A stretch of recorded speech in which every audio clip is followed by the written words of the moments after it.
Welcome back to Straight Facts on Tuesday. Hit the like and the share buttons. Make sure you're subscribing, everybody. A big shout out to the 12th man who raided over here. I think Sam's channel got raided over here earlier as well. So a big shout out to everybody. I've got Potsy and LB back with me today. Welcome, gentlemen. You both good?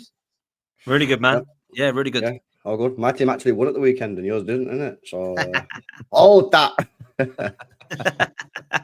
Red W for me. With the amount of games City have not won this season, with the vat of games my team hasn't won this season, and the inconsistencies of Arsenal, I wonder what the bets are. How many weekends do you think there's been where all three of our teams have won at the same time?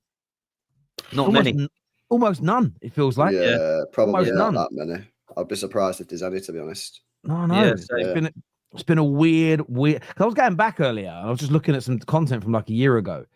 And there was just so much more kind of hope and happiness in every fan base. I can just tell by the amount of views, the amount of comments. I went back, I remember that game, and they still had hope, and Spurs still thought this, and Chelsea were thinking this. United were buzzing. Like, you fast forward to now, barring Arsenal's Champions League run, for the rest of the traditional top six, it's really been a bad season for us in that way. But loads to dissect and talk about today. Obviously, the big two Champions League games we're jumping into. Going to get the boys' opinions on what should happen with Amorim and the situation there, with a number of calls in the mainstream media today on TalkSport and the like for him to be sacked, and United should cut ties with him early. Want to get the boys' views on that. Want to get your opinions in the comment section as well. We're talking Man City and their potential signing of Wirtz to replace the outgoing, not just theirs, but in my opinion, the greatest attacking midfielder in Premier League football, leaving Manchester City this summer. But by popular demand of LB, we're starting with Chelsea. We're starting with Chelsea, who Chelsea had another terrible weekend. And yes, look, Arsenal dropped points, but they're not playing for anything. Let's be really true. The league title is over. They're going to make top four. Man United lost, and we've been cooked for it and criticised. But what's the win really going to do for us in terms of the season? Not too much. But for Chelsea, fighting for a Champions League place, barely winning games. They missed an abundance of chances. They dropped points to a team that's going to get relegated at home. And if you look at their remaining fixtures now, they're very, very hard indeed. The fans booing the way they're playing, Palmer not firing. It feels a mess and really problematic at the moment. Chelsea seems to be crumbling, LB. What was your thoughts on their display at the weekend, and why do you think it went so wrong? I don't know why it went wrong, but I thought it was poor performance, very poor performance. I thought Palmer just looks out of ideas. This Jackson thing ain't working at all. Just not good, man. You know what I mean? I don't know if it's confidence issue for Chelsea. They look really low in confidence. Look like they lack ideas. There's a lot of just random balls just being thrown into the box with no real sort of precision or strategy. It's like just lump the ball in the box. And obviously then you see the second goal. Obviously Maresca's crying about the Chelsea fans, which is pretty mad. I actually watched the goal back today and saw it, but I think the Chelsea fans, what I don't get about Maresca is, right, he's blaming the Chelsea fans for booing the goal kick, and that's why the guy went long. But they almost conceded a goal from playing out from the back from the previous free kick anyway. So I don't really understand what Maresca's crying about, to be honest. At the end of the day, the fans are frustrated because obviously the way it's going at Chelsea and the fact that they spent £1.5 billion. And at this moment in time, I don't think they're going to get Champions League football. I think Maresca's under pressure. I do. Because, yeah, he's going to win this Conference League, right? But that's not particularly hard when you've got the squad that he's got and it's a Conference League. He's got to be getting Champions League football. If he doesn't get Champions League football, the way they fell off, I think it's only 2 wins in the last 9. I don't think that's good enough for Maresca from an outsider's point of view. And they just lack ideas all over the gaff. So, yeah, I actually did a watch along for it. I did a hate along for it, obviously, because they're a rival right now for Champions League. But nah, I think they're done. I'd be very, very, very surprised if they got Champions League football. If you look at their fixtures that they've got, you look at their form that they've got, nah, I think they're done now for me. And it's poor. It is really poor. Palmer looks a shadow of himself. But they all do. They all look out of ideas, to be honest with you, man. It's bad. And now they've still got Sanchez in net. Oh, my days. Not Man, bueno, in 2025, bruv, Cucurella is their top scorer with 4 goals. That is a shambles, let's be real. Their left back's their top scorer. Like, they have been poor in front of goal. There's no doubting that they have created chances that they fluffed their lines with. But this is why people like myself and LB questioned them up front and said, why didn't they go and get an Osimhen or a Gyökeres? Why have they still got Sanchez in goal after spending 1.5 billion? We come and echo the same stuff. And the reason we're doing it is because we're still stunned that you can actually start a project, look at the recruitment, look at building squad and say, right, let's leave the goalkeeper and the striker till last. Let's just go and stack the midfield, get a load of players that are going to be good in 5 years' time. And majority of our 1.5 billion is going to go on our reserves. Because that's what they've done. They've spent a hell of a lot of money on players that are 20 and younger. They've got about 9 goalkeepers, right? None of them are better than Petrovic, who's out on loan. Yeah, they've all been worse than him. Agreed. Back, they've got Tosin, and they've got Badia Shiwe, and they've got Colwill, and they've got obviously Fofana, who's injured again. That ain't good enough to go and take a title. Yeah. Then you've got this situation up top, which is, let's be real, nothing but a disgrace. When you look at what Chelsea over the years have been kind of built on, it's frustrating that Arsenal have not, in my opinion, gone and got that kind of striker. But Chelsea are in the same situation, because I grew up on Ian Wright and I had Bergkamp's and Nelkas, Van Persie's, Henry's, Aubameyang's, etc. You look at what Chelsea have grown up on. They've always had top strikers, whether it's Torre Flo, whether it's Zola, whether it's Drogba, whether it's Hasselbank and Gudjonsson. And you look at it now and it's Jackson and then Mark Guy, and they want Tariq George to come and play up front now. I mean, they've spent 1.5 billion and they're asking for Tariq George to go up front. Guess how many goals Osimhen scored this year, bro? 29. 29, 6 assists. Yeah. I looked at it earlier. That's mad. Yeah. Do you remember when the Chelsea fans, bro, was in the chat saying that Osimhen's what? I mean, we've already done this. We did this last week or the week before. We brought it up on screen, didn't we? All the Chelsea fans in the comments of the video saying Osimhen's crap. Why the LB always speak about this guy? Well, now you got Jackson up top and then Kunku, who, by the way, is terrible. Well, Osimhen has scored, 29 goals. 6 in the Europa League, 21 in the league. So that guy's slamming. Yeah, it's poor, man. It's poor. Listen, I don't know whose decision it was not to sign a striker. Is that the manager? Is that the board? I don't know. Chelsea fans will know that. Yeah, I'm not a Chelsea fan. I don't know that yet. All I can say is the fact they've not got a striker is an absolute disgrace, really. The fact any Chelsea fan, if there's any Chelsea fans out there that thought going into this season with Jackson as your striker was a good idea, then you don't know ball. And I say it again, and I know Terry will probably think, he says this every week, but I've got to say it, Terry, yeah? Because the fact they've got Sanchez in net in 2025 is an absolute embarrassment. And I know I just repeat the same thing every week when I speak about it, yeah? But it's embarrassing they've got him. I'm not a Chelsea fan yet. I watch him. I'm thinking, how is he getting paid this dough, yeah, for playing Premier League football and his mad contract? Is he the worst, LB, in the league? I called this out.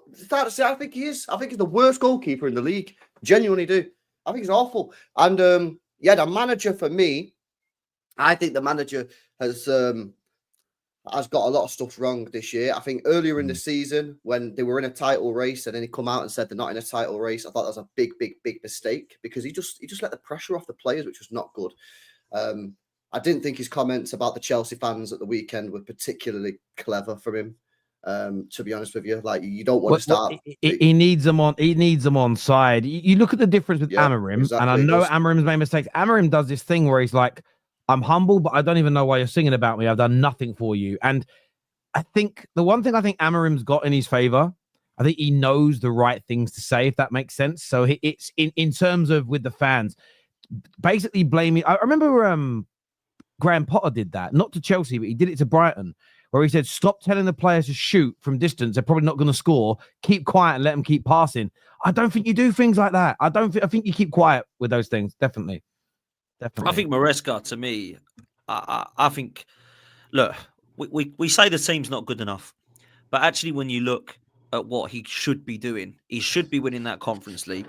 And he should be getting qualifying for the Champions League after spending that much money on the team. Not that he spent it all. I don't put it all on Maresca though, because again, this is about Chelsea fans having honest and balanced conversations, and I'm imploring United fans to do the same energy. There's definitely been mistakes. Let's be honest. Yeah, I mean, we're gonna do an exercise in a minute where we go through their signings and like hit or miss type thing. That sounds fun. Yeah, we're gonna go through that and have a look at that, because the one thing. And I'm just going to say, I think I overhyped their squad in the summer in December. this weekend just gone, yes, there was some awful defending for a 10 to 15 minute period that cost them 2 goals. What the hell Cucurella was doing for both goals, I don't know. Levi Colwell sleeping as an example. Jamie Carragher called out, why was Chalobah in a centre-back position when he was playing at right-back, etc.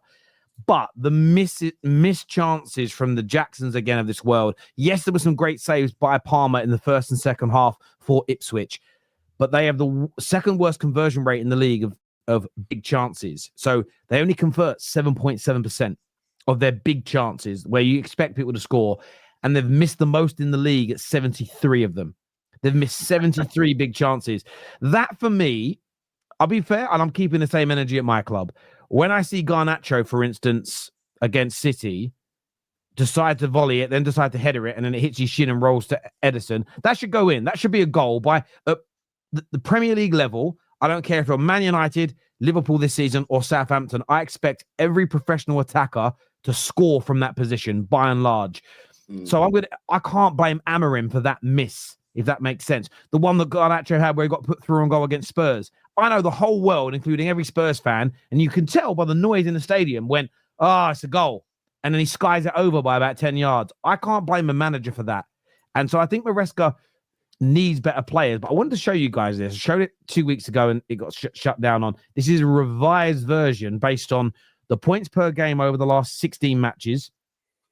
And it's based on the amount of chances that teams create and score and chances that they concede, the chances they concede and goals they concede. But this is the projected final league table of the season, what they're kind of projecting to right now. With Chelsea's performances and their lack of wins in the last 15, 16 games, Chelsea are tracking to come in 7th. If that happens, if this is how the league table finishes, and I don't even think it looks crazy. Maybe Arsenal don't have quite as many points, but I don't think anybody would be shocked by this league table. And no one would be shocked based on all of these teams' recent and season-long performances. I think City coming 5th. I don't think any City fan would go, that's a crazy take. Newcastle are flying as an example. Forest, they've, in fairness, Forest on a little bit of a poor run, so maybe if that continues. But they Chelsea, might finish a bit lower, but it's not crazy. They might do because, but Chelsea coming 7th based on everything that's gone on for the past 4 months. Worse than Poch. Mate, worse finish than Poch, but the scariest part about it is they started well.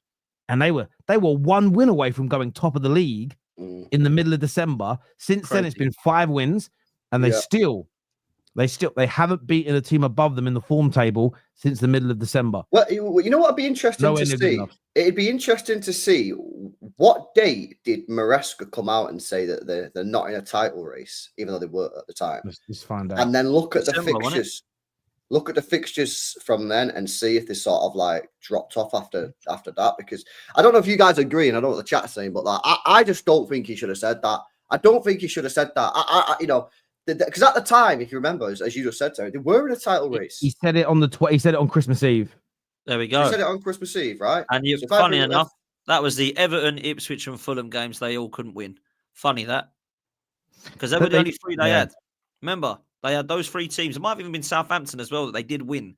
That was it. The others, they absolutely In fairness, he said it as well. So yeah, there's a Facebook post here from the 29th of November when he said it, but there's also a post here from Fabrizio Romano on the 24th where he said, "We are not in the title." So he'd been saying, in fairness, he'd said it a few weeks before they went off the boil. But I don't think it was the right. But that was coupled in with their players saying we never look at league tables. I actually think maybe slightly the other way, LB, but connected. I think they tried to pretend they weren't thinking about a title race. I think they were. I think the pressure got to them of being in the title race. I don't think they handled it very well at all. I just don't think he should have said that. I think he should have said, we are in a title race right now. Since he said it, when you said they'd said it, they drew to Everton 0-0. They lost to Fulham. They lost to Ipswich. They drew to Palace. They drew to Bournemouth. They lost to City. And they lost to Brighton twice, and they lost to Villa. Yeah, it was the 24th.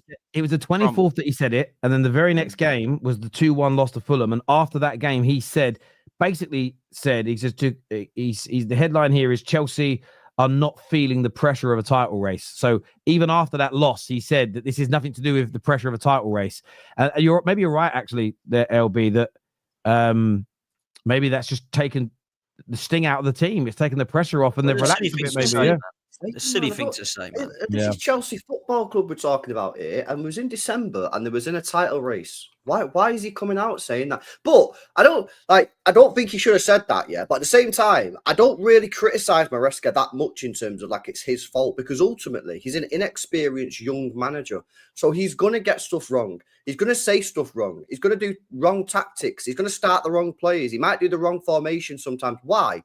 Because he's young and he's inexperienced. Arteta would have gone through the same thing. I'm sure Pep Guardiola went through the same thing. I'm sure Fergie in his first couple of years at Aberdeen or whatever probably did the same thing. Like, they all make mistakes on different scales.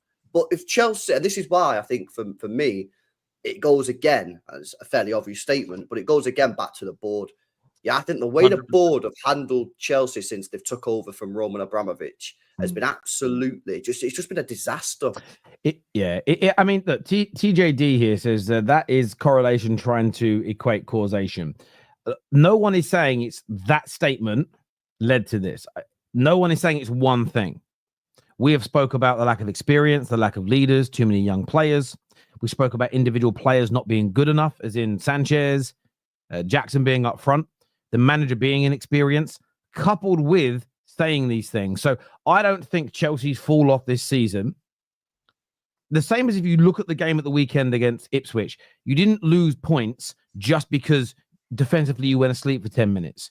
You didn't lose points just because Palmer in goal for Ipswich had a brilliant game. You didn't just lose points because Jackson and others, Neto, Palmer, missed some very good chances. It's a combination of those things, and we know that. But we are going to have periods of time in a 90 to 2 hour long, hour and 20 minute show where we focus on specific areas. No one said, brother, the reason they fell off was because the manager said they weren't in a title race. No one specifically said that is the central sole or biggest reason. So I get your point, but nobody said that, brother. No one said it at all.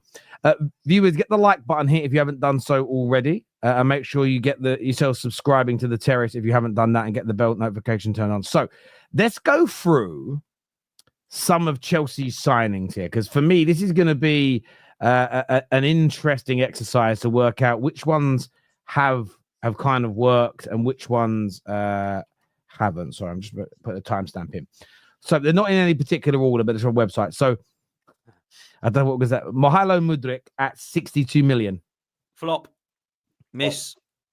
Whatever we're calling it. Well, he's probably going to prison, isn't he? Prison. Yeah. Flop, miss. Yeah, whatever word you want to use. We definitely a miss. That. Definitely not a hit. Miss, definitely. 33 million. Koulibaly. Absolute flop. Miss. Yep. I forgot this was 50 million, but 50 million. Raheem Sterling. Flop. Miss, flop, yeah. Someone should tally this up in the chat on the cash and see how much they've spent on flops. Yeah, do you know? Yeah, because I ain't got. Where's KJ? I need KJ backstage to work this out. Are you watching KJ? I'll mod to do it, or someone in the chat. Someone in the chat can do that so far. So that's been how much? Mods do it. So Mudryk. In fairness, no. Do you know what I'll do? I'll get my calculator out. Okay. Easier. Right. So 62 million. Plus 33 million plus 50 million. Right. So that's so far. Next one on the list, Leslie Ukachukwu, 23 million. Ukachukwu? Who's that? I think he sold him to. Did he sign a Villa? Was he at Southampton on loan? At that he might have gone. Yeah, he might. But yeah, I think he's. Well, he's obviously a miss. Yeah, he's obviously a miss, isn't it? He's not in the first team. Absolutely. The next one, 44 million on João Felix. Oh my God, that's a miss. I mean, he's gone on loan because he can't get in their side. Mm-hmm. That's twice now he's been there. No, miss. 39 million on Axel Disasi. Oh my word, that is a disaster. That's a miss. My God, it's got to be a miss, isn't it? The next one is David Fofana for £10 million. Nope. Well, 10 million is not exactly a lot of money, but he hasn't been. No, it's a flop, bro. It is a miss. He ain't played. This is an interesting one. I mean, 71 million, Wesley Fofana. I like Fofana as a footballer, but the injuries have killed him, man. They've If we're talking like, has it worked? No, it's not worked, has it? It hasn't worked. It's been a miss But because it's not really like a worked. footballing problem. It's more the fact that like he's just Yeah, but we all equally. I know we want to be fair, but equally we all say that availability is the best ability. Mason Mount ain't a good footballer. If he'd have been fit for the last 2 years, he probably would have helped us a little bit, but he's not there to even help us. So it's got to be a flop. Yeah, miss. The next one, I didn't realize it was this expensive. 25 million on Robert Sanchez. Oh my God. Oh my days. I thought they got him on a free. What do you mean they paid actual money for him? Nah. Can we have a fact check? Can we get a community note on this? Is this legit? 25 million quid. I'm taking this off. This is the thing on Football 365. So if somebody's got better information, that's the website I'm taking it from. No. Next on the list, 33 million on Badia Shield. That's a complete miss. I don't rate this guy at all. Man. He is horrendous. Miss. He cooked us last year. Yeah, he had, but for me, I don't like him. I don't rate him. The next one, 30 million on Dewsbury Hall. Oh, come on. Nope. I like Dewsbury Hall as a footballer, but that has done nothing, has it? He's not. He's going to have to go on loan, isn't he? I mean, they nearly got rid of him in the January. That's all you need to know is the fact they nearly got rid of him in January is flop. No. The next one, Carney, Chukwemeka, 16 million from Villa. Yeah, that's been a miss. He's hardly played for him. Yeah, I mean, it's not a lot of money, but the next one, another big one, 53 million, Christopher Nkunku. Oh, nope. Flop. Nope. Absolutely. I'm surprised that didn't work out because I rated him when he was at Leipzig or whatever, but yeah, no. It's been a miss. I mean, this one, 11 million for Vega, who's already left. Oh, it's got to be he's gone already. Renato Vega. That's got to be a flop. Yeah, flop. Yeah, yes. Right, it says it's 11.8 million. Am I putting this in as 11 million or 12? 12. Round it up. In fairness, there's a couple of others that are like 0.5s that I didn't put in, so I did round that one up. The next one, I didn't. This is 20 million for the goalie that doesn't play in Jorgensen. Oh my God! So we spent 50 million on these two goalkeepers. That's insane, mate. That's honestly insane. That needs to be investigated. So this one may end up being 25 million, but right now we'll just say what it is, which will be 5 million if they don't want to buy him. Jadon Sancho. That's a miss. It is working for him, is it? I know he scored top bins against Ipswich, but they're talking about they'd want to pay not to get him back. It's just that has been a disaster. Let's be real. I'd say, yeah, it's probably not like flop, but it's not worked out, has it really? Good goal. You can't say it's worked, can you? Yeah. No, it's. I mean, if they pay for me, if they pay us to not buy him, I'd consider that a flop. Anyone who's going to give me money to not buy my player. Do you know what I mean? The next one, 12 million. I think it's another goalkeeper, Petrovic, who they've loaned out since. Well, I actually, like I said, I think he's probably the best goalkeeper they've got, but they don't. You can't get in the team over the Sanchez guy. I mean, how much did they spend on him? 12 million. I'm not going to say that's a flop because I think when he did play, he was all right.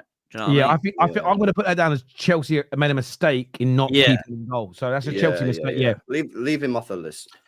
51 million. Pedro Neto. That's a flop, and I was really jealous of that signing. Yeah, same. I was seriously jealous of that. I think he's a baller, but that has not worked, has it? Maybe it's because there's not a striker, but you've got to look at the individual quality of him and think, why has it not? He is such a good player, but unfortunately, it's a miss. It is. It's a flop. Agreed. The next one was a free, which was Tosin Adarabioyo, but it's free, so they don't want in the fans, but it cost them nothing, so that's it. 5 million on Mark Guiu from Barcelona. I ain't seen him. Flop. He don't play. We would play, innit? He's got to be a flop. He played. When you don't have players scoring goals and you're not playing, like it's not a nice endorsement. Do you get what I mean? It's like having a friend who's a girl, and she's like, "Why didn't you go to the prom? I didn't have no one to go with." Well, I had no one to go with. Why didn't you ask me? There's silence. You know, there's a problem there, bruv. Like. There's issues there. So there's that. Next on the list, 58 million. Lavia. Ramiro Lavia. It has to be the same as Fofana. Flop. Fofana, yeah. Or whatever, because he doesn't Injuries have killed him. He's a player, but he doesn't play, so he has to be in the miss category. This is the next one, 107 million on Enzo Fernandez. There is no way that can be a I hit. got I'm to put that sorry. in the miss. I don't rate the guy, man. Don't rate him. Miss. This is your rankings. So you're entitled. Yeah, it's our decision in it, chat. So me and Potsy have decided this a miss. I agree. Flop. So there we go. The next one on the list, 58 million for Mark Cucurella. Hit. I think That's a hit. Yeah, that's a hit. I think that's a hit. I like him. Yeah, I agree. I think he's done a very, very good job there so far. 30. I didn't know this was 31 million. 31 million for Noni Madueke. Miss. Yeah, miss. I don't think he's been an absolute shambles like some people say. Like he's got 7. I think he got 10 GA this season and about the same last season. But for me, as a squad player, maybe he's okay. But if LB thinks it's a miss, I'm not going to argue. Okay. It's a lot of money though. Actually, £30 million for a. That's quite. Is that quite a lot of money, or am I being harsh there? What 31 million? It's a decent amount. The next one, 31 million for Malagusto.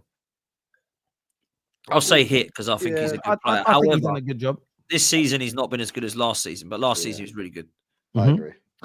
The next one, I think we're all going to agree on this one. 115 million for Caicedo. Yeah, I think he's quality, man. Good sign. He's doing a very good job. Next one, 32 million on Jackson. Miss, but probably done better than I imagined. But not good. Yeah. And Yeah, then I don't rate him, man. the final one on the list. And this list doesn't include the 120 odd million euros they've spent on the players that are coming in soon. So like the Williams and the Giovanni Canters. But the last one on the list, 40 million Palmer. Yeah, that's a hit. Don't speak to me about that. that. So I want to just break this down for a minute. So not including those new signings. This is crazy, right? So I need to do euros into pounds here, right? So the total amount that you two gentlemen have put into the flop category is 810 million pounds. Oh my God. Now, what they have spent, and some of that is on like that's the main signings they've made. So they've made loads of other signings of young players, like young ones that are like academy players. They've spent in that time 1.1 billion. So if the maths on that, basically, according to you two gentlemen, the percentage. Sorry, I need to work that. So the percentage of what they've spent that is equated. It's 69% of their money spent. You have put in the flop category, and you've put the vast majority of the money they've spent on the players. If you actually think about the fact that you only put Palmer, Caicedo, Gusto, and Cucurella. So we actually worked this out. So it's 110 million. We wanted 4 players. So if we add the money up, right? So if we minus the players they've bought to flip and the young players in the future, 40 million on Palmer, 115 on Caicedo. 31 million on Gusto, and who was the other one? Cucurella was 58 million. So you plus 224.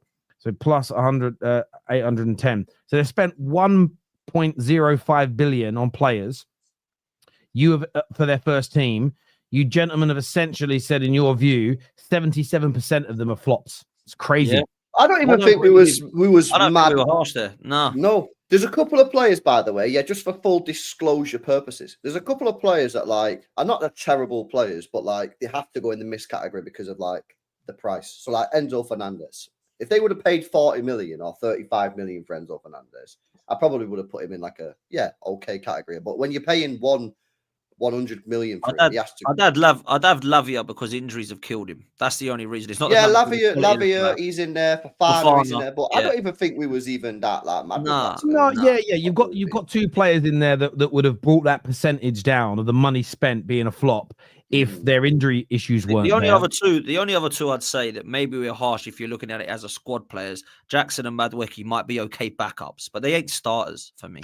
But the thing is, they've been bought as starters. They've been played as starters. And I think the way I look at it is this: if for instance they would have gone and got Osimhen and Jackson was the backup, Yeah. You would look at it and say, no, but the way they've pushed the rhetoric is, no, this guy's good enough. This guy, I'm not talking just the fans. I'm talking Chelsea. They haven't tried to really sign a more experienced individual. They looked at Osimhen and said it was too much, but that's their main guy. That is what they've decided to be.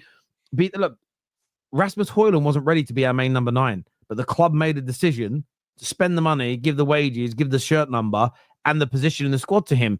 That makes it, if we'd have spent, again, 40 million on him and he was a backup to Harry Kane and he'd only scored these amount of goals and Kane was scoring, nobody would really care about Rasmus Højlund. Do you know what I mean? So your club's decision-making is really important in that. But listen, you could argue a few either way, but I don't think you're getting more than 60 to 65. Like, you're not getting more than 30 to 35% of their money spent being successful. And you have to, I think recruiters have to aim for somewhere between 50 to 70% of their signings being a hit. I think if that reverses the other way, you're in big trouble. I've never done that exercise, but that is crazy when you actually break that down of how, and look, they'll sell some of them and they'll move them on and they'll get to reinvest, but they have just signed a lot of players who have just got nowhere near and some of them are weird, as you say, LB. And Nkunku, so rated when he came in as an example. Pedro Neto, everyone was jealous of that. We all looked at it and thought that would be a really good signing. Just didn't work out. Wesley Fofana has been his body, letting him down as an example. I remember Badia Shield. It was a player a lot of people spoke about and really kind of rated. Raheem Sterling, I thought he would do a lot better than he did. I thought Koulibaly would do better. But yes, it's been crazy. And it really does. I mean, they've spent a lot of other money. The interesting thing is when you look at it, bro, they've got another 120, 130 million pounds worth of youngsters from Sporting Lisbon and South America coming in. So that's already 120 million that's been committed to. A genuine question I would have, and I know they've just made a big profit because they've sold a part of their club. So it's probably going to give them, because you can amortize it, it's probably going to give them 300 to 400 million pounds to spend because they can spread it. But their next big chunk of spending's got to be so accurate. It's got to be the reverse. It's got to be 77% hits. Yeah, but the problem they've also got now is you're speaking about the financial. The players that they need are going to be expensive because they need a striker. That's going to be expensive. They need a goalkeeper. That's going to be expensive. You know what I mean? So they took that your strikers, you're not going to get a decent striker now for anything less than 70 mil. Really? Yeah. Be surprised if you get anyone less than that, unless it's like contract situation going on. And then the goalkeeper, obviously, again, you're probably looking at 40, 50 mil there. So you're probably looking at just over 100 mil just on those two. And then they still need other areas. So I've said it before, but I genuinely believe, hand on my heart, that if they would have given me the money that they've spent, I would have bought a team for Chelsea that would have won the league. I genuinely believe that. I genuinely believe that if you would have given me 1.5 billion quid, I would have bought Chelsea players and they would have won the league. And they wouldn't have had Maresca as the manager. They would have had a proper manager like with experience and that. I don't even think that's again. People are like, you think you're better? Yeah, I do think I'm better than them. I actually genuinely do think I'm better than the Chelsea guys, isn't it? Like, is that mad? Bro, it's not my fault they spent 50 million on Nkunku. Yeah, like 100 million on Enzo Fernandez and that. I wouldn't have done that. I'd have bought Osimhen, bro, who got fucking 29 goals. I would have bought him a proper goalkeeper. They don't have a spine, LB, and that's the first thing you buy. How can you not have a spine? It's crazy for me. Like, look, I think their midfield's pretty good when everyone's fit. I rate Lavia, I rate Palmer, I rate Caicedo. I don't think Enzo's horrendous in terms of, wow, he can't get anywhere near the side. He's definitely good enough to be in the squad. But when you look at the rest of their side, they've got a lot of work to do other than potentially fullback. They got two centre-halves to bring into the club, a goalkeeper. They've definitely got wide men to bring in and a striker. There's a lot of surgery needed, and that's just in the first 11, let alone the squad. How we can go through that was a good exercise, that going through that to just prove. I didn't realise it was that bad. I knew it was bad, didn't it? I knew it was bad, but like, when Terry was reading out the names, I was checking myself, and I was like, am I being too harsh here? Am I just? Well, let me tell you, LB, right? LB, I'm going to give you 50 million to spend on a goalkeeper, and you bring me Jorgensen and Sanchez. Come on, man. Like, you know what it is, though? You know what it is? It's the data. It's all about the data. Yeah, it's crazy, man. Like, I don't know what's going on with these guys anymore. Do they not use their eyes? Do they not use their eyes anymore? Like, because let's be honest, there's not one person in this chat that ever rated Sanchez before he came to Chelsea in the first place. This guy was never a good goalkeeper, man. He always made mistakes. Yeah, always made mistakes. This. We all knew that. So why Chelsea buy him in the first place then, man? Why Chelsea not buy a striker in the summer? Why did they not buy a striker? Everyone was sat there. I was sat there in the summer saying they need a striker. The Jackson guy at striker. And do you know what? To put it into a little bit of like context, and rightfully so, there's criticism. But Mikel Arteta and Arsenal get a lot of stick. They've spent since Arteta's first summer, which is a lot longer than Clearlake. It's an extra year and it's 2 years additional. They have spent 668 million in totality on players in 2 additional summers. Chelsea have wasted nearly 200 million pounds more on flops in a shorter period of time. And the level of attention Arsenal's expenditure has had in the media compared to Chelsea's, it's been a little crazy. And when Gary Neville called them the big £1 billion bottle jobs, within a day of saying that, he apologized. And maybe that was a little bit too far. But he apologized, and why is it too far? Do you think it was too far? Well, I don't think it was too far. No, I mean, maybe from a professional pundit to phrase it in that way, potentially. But at the same time, the lack of Man United have overspent as well. People go, Terry, I ain't throwing stones in a glass house.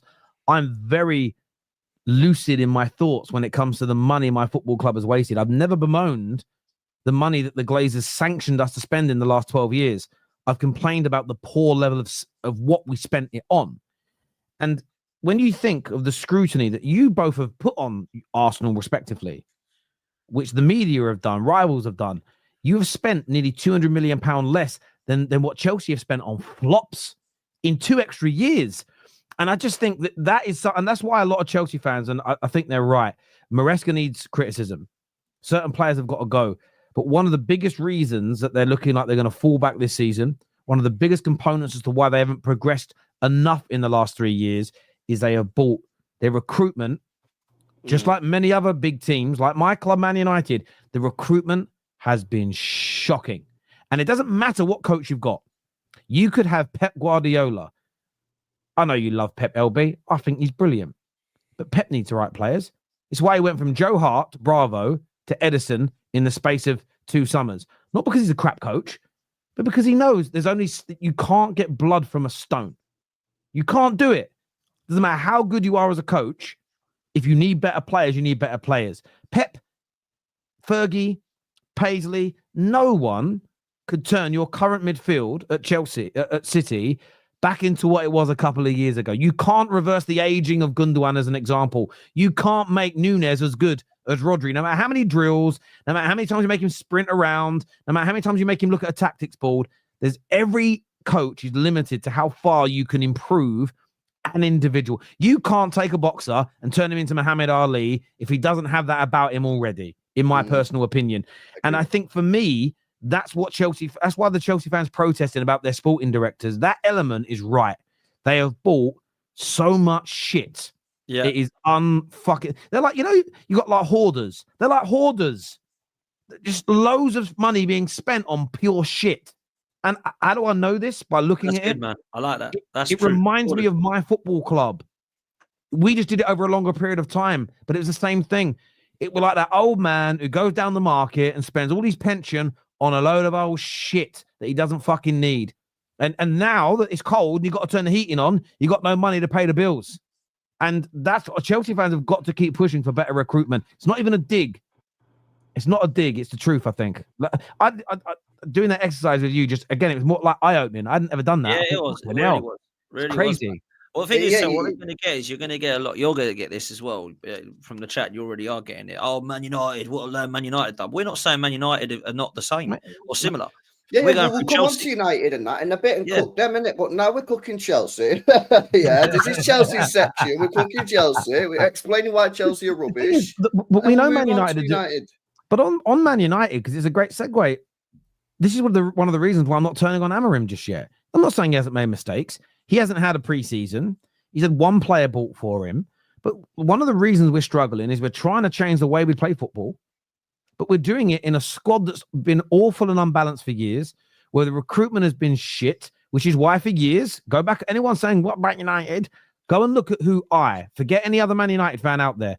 Go and look at who because you're calling me out, have blamed for where we are. Yes, Jose made mistakes. LVG did.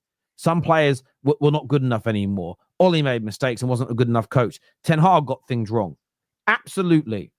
But for me, it's the Arnolds, the Woodwards, and the main culprits, the Glazers that employed them. They ruined the club. They picked the flop managers. They kept on changing direction. I gave this example yesterday. If you're an explorer, back in the day, no sat navs, no satellite, you went, right, we're going west. And these explorers went west and they kept on going west, basically until they fucking hit land and they discovered new parts of the world. Do you know what Man United do? We go west for a week and then we go east and then we go south and then we go north. We're just stuck in the same fucking place all the time. We don't get anywhere. And I know this, brother.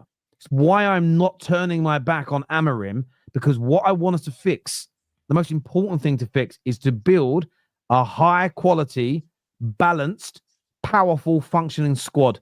Because no manager, Pep Guardiola, would improve Man United from where we are because he's a more renowned coach. But he would struggle to get us above the top 8. We are not good enough. So you can say, what about Man United? I had the same energy. This is not, like, I don't think my club's in a great position. I don't think my club's amazing. What I would say is a little different is if in 2 years' time, 3 years of Ineos running the club, we haven't made the squad better. With 77% of their signings are flops, 77% of the money they spend have been atrocious, I'll rip into them. So at the same time, we are not in the same period of our rebuild from when the new owners came in and started a project. We're not in the same place. You know, it's like I've got a son who's 4, who's at school, just started, and a daughter that's 2 years above him. I don't expect my son to be at the same level of education as my daughter because she started 2 years earlier and she's older. So that's the only area that I'll defend United versus Chelsea, is that when we started again in the summer, we've made mistakes as well, by the way, we're 2 years behind you. You should be further ahead of us than you are. But I would expect Man United, and I want Man United to be a better team than Chelsea are today in 2 years' time. The only thing I'll say that will slightly defend my club. But Man United are the pits. Man United needs so much change. Man United needs so much better recruitment. But just because my club's shit doesn't mean we can't point out mistakes that Chelsea have made. It's not how the Football Terrace works. Some other channels might be like that. Go watch them. We're never going to be like that here. We talk about all the clubs. That's simple as that. Nah, facts, man. Yeah. Right, we're coming on to United. Who are we cooking next? Well, I want to talk. Let's talk a little Tottenham. Let's talk a little Tottenham, man. We don't really cook Tottenham too much, so we need a special segment on Spurs. And we all love a bit of fried chicken. Everyone loves a bit of fried chicken, so we should probably cook them more. I mean, they've gone from the opening 10 games where they're going to win the league. We got our Tottenham back to, I would say, the amount of fans, Spurs fans, that I've seen that have said sacking before the second leg against Frankfurt. It's crazy. The fans have gone. Did you guys watch the game on Sunday? No, I didn't see the game. Oh my God! Who was I watching on Sunday? Well, that was on the same time as Chelsea and the same time. I was watching Chelsea. I watched Liverpool, West Ham. Yeah, it was just. There's making mistakes individually, and my club did that, and you cook it. But the holes in the team, the ease, it was almost an easy game for Wolves. Does that make sense? And again, this is 2 years in. This is, do you know how much has been spent since Ange has been there? Ange, it's like 400 plus million has been spent. It's crazy. Again, that's not all his fault. Bad recruitment by them as a football club, but they look awful. What do you guys make of the calls from Spurs fans to get him out before they play on Thursday night against Frankfurt? I mean, is that the right way to do it? Do you understand where they're coming from? Or I can't believe he's still there, man. I can't believe he's still there. We're talking about Spurs here. Where are they in the league, Bill B? They 15th or something like that. This is a team that there you go. This is a team that are absolutely dusted, man. Let's just be real. I mean, I'm here for it. It's beautiful as an Arsenal fan. It's hilarious, to be quite honest with you. And, you know, in the last 7-8 years, the form and the points tally of West Ham, Spurs, and Man United probably would have gotten relegated in previous side. That's how bad these three teams have been. I don't think it's been spoken about enough. It's just been typical. Oh, they lost again. Let's brush it aside. Nah, man. They deserve to be cooked. They're absolutely terrible. You're right. They spent a lot of money. Ange Postecoglou, he's had patience. He's had time. He's had one way of football. And there's no point of waiting to see what happens or if he changes, because he's already said he's not going to change. The way he plays is absolutely horrendous. It's brilliant to watch going forward when they're on fire. Awful to watch when it goes to pot. And for the last, 6-7 months, it ain't been good to watch for the majority of this season. Yeah, it ain't even been pretty to watch. The players they've brought in haven't banged.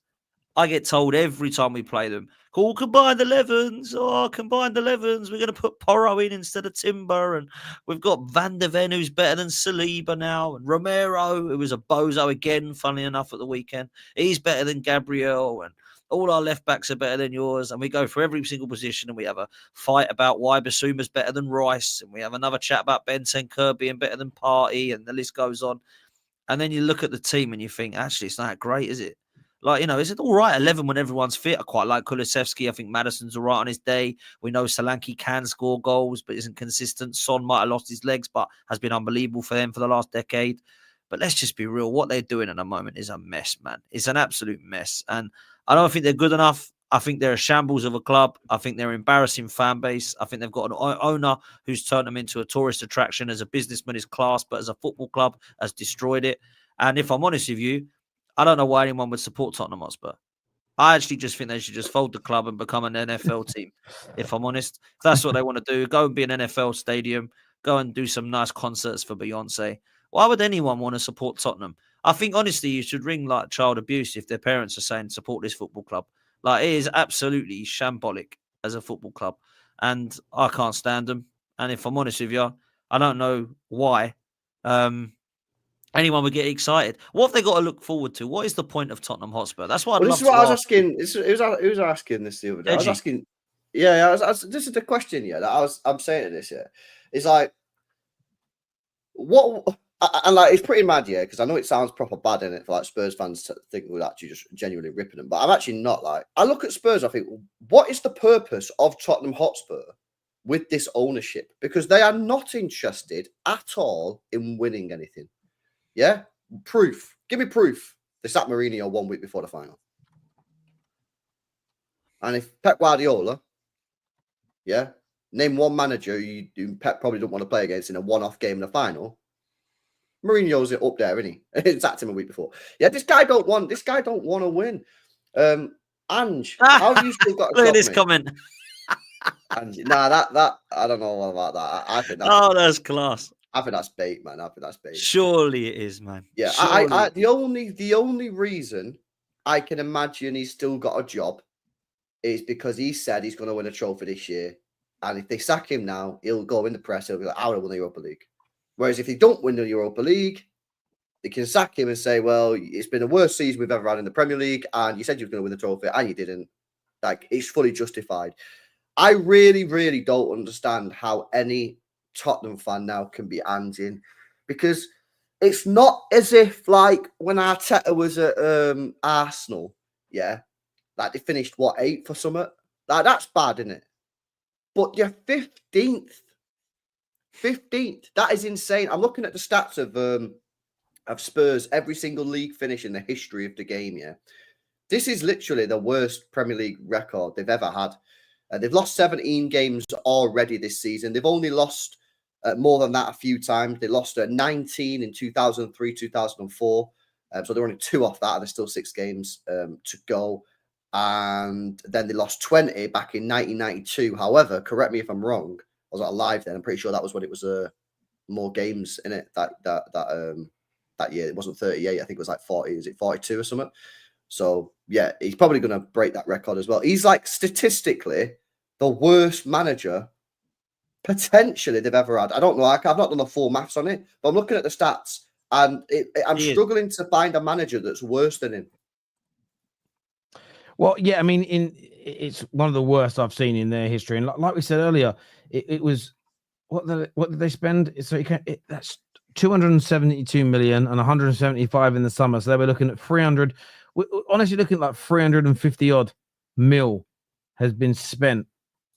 They spend it on rubbish. Players. They spend it on. I have a real problem with this. I think they spend it so bad, right? So you look at their signings. When did Ange take over? Last year, yeah? Right. So Brennan Johnson. Do you know who do you think? Listen? We go again. We can do the same exercise similarly with them, right? We'll do the same exercise with them. Let's go through their signings since he became their manager. So they signed. Right. Let's go through it. So like first team signings, £18 million on Vicario? Well, He's been all right, to be fair. he's been okay. He's not unbelievable. He flaps at corners, but he's been. He probably needs to be replaced in the next year. Needs to be upgraded. He's all right, and the price they didn't overpay it. Okay, how much? So, 18 mil. 18 mil. Yeah. Okay. The next one here, 25 mil. Dragusin. No. Flop. Miss on that. Okay, that's 25. 30 million on Kulusevski. Hit. Yeah, that's a hit. 40 million on Pedro Porro. Probably a hit, but defensively I have question marks. Okay, we'll keep that. There's 40 million on Van der Ven. Yeah, he's a good player. He needs to stay fit, like. Good player, yeah. 46 mil, James Maddison. I think he's probably underperformed since he's been there. I don't think. Do you think he's lived up to the expectations? Nowhere. I think he's. I'll be really blunt. I thought he was going to be quality for them. I think he's been shit. I'm going to be really blunt.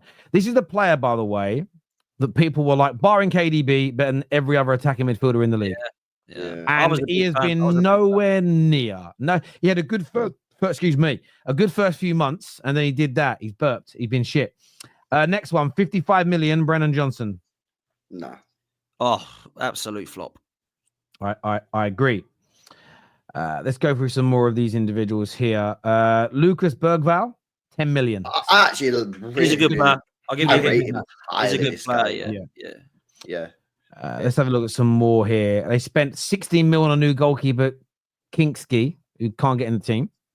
I don't know enough about him. I think he's played 2 games. But... 29 million on Odebert. No, I'm not having it, man. Don't like that signing.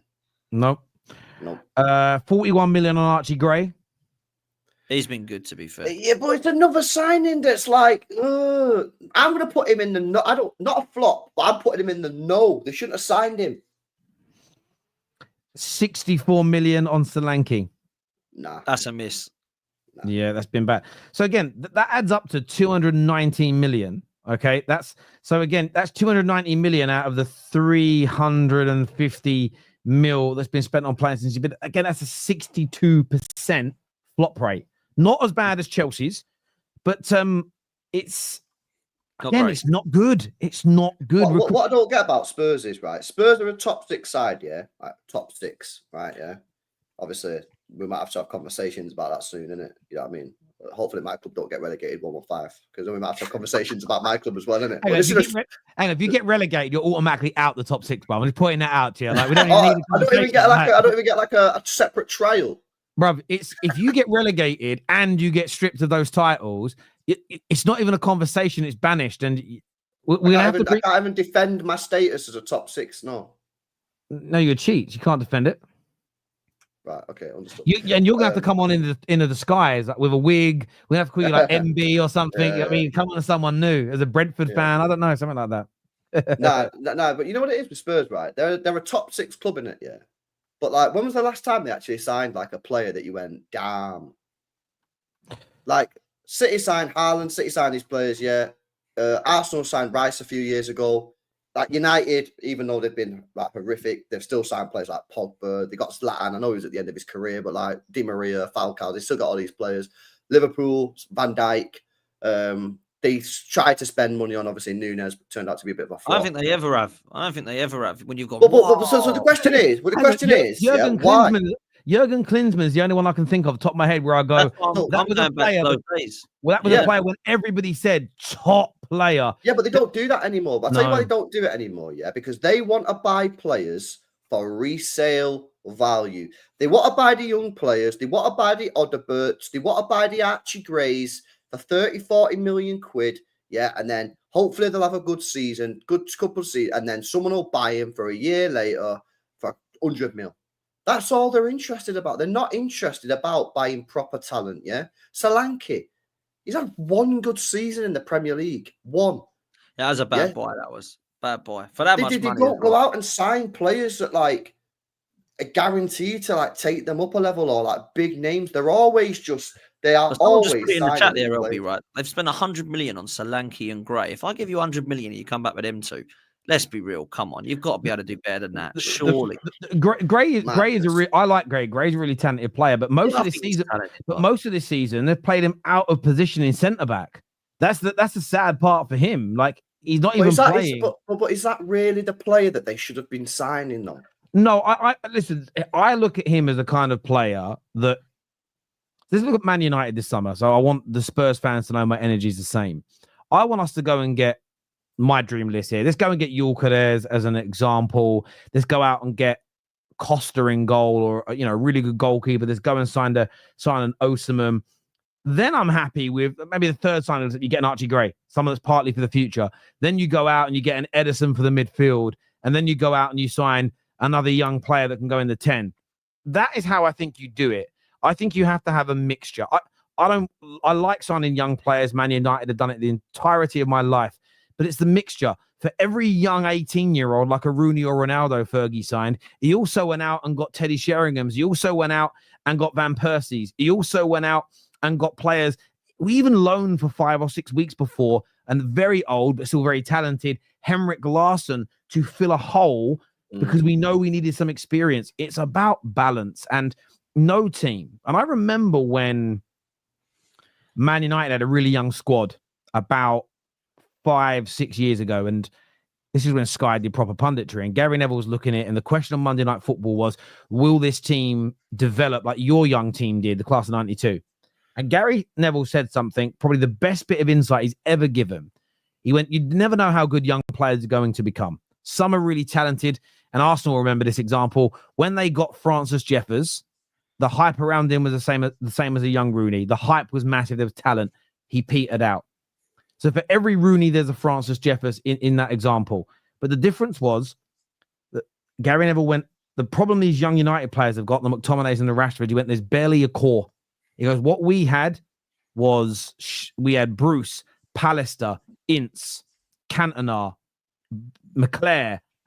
We had experienced top-level professionals to guide us. We weren't being asked as youngsters to be the match winners or the leaders. And that's the problem with the approach when you go for a summer and your main striker signings are players like Archie Grays, etc. What Chelsea have done, I think it's exposed that, is that you add all these youngsters in and then all the pressure is on the youngsters to deliver. And I know people do this whole, if you're in the team, you're old enough to be criticized. There's an element of truth to that. I'm not saying you can't criticize young players.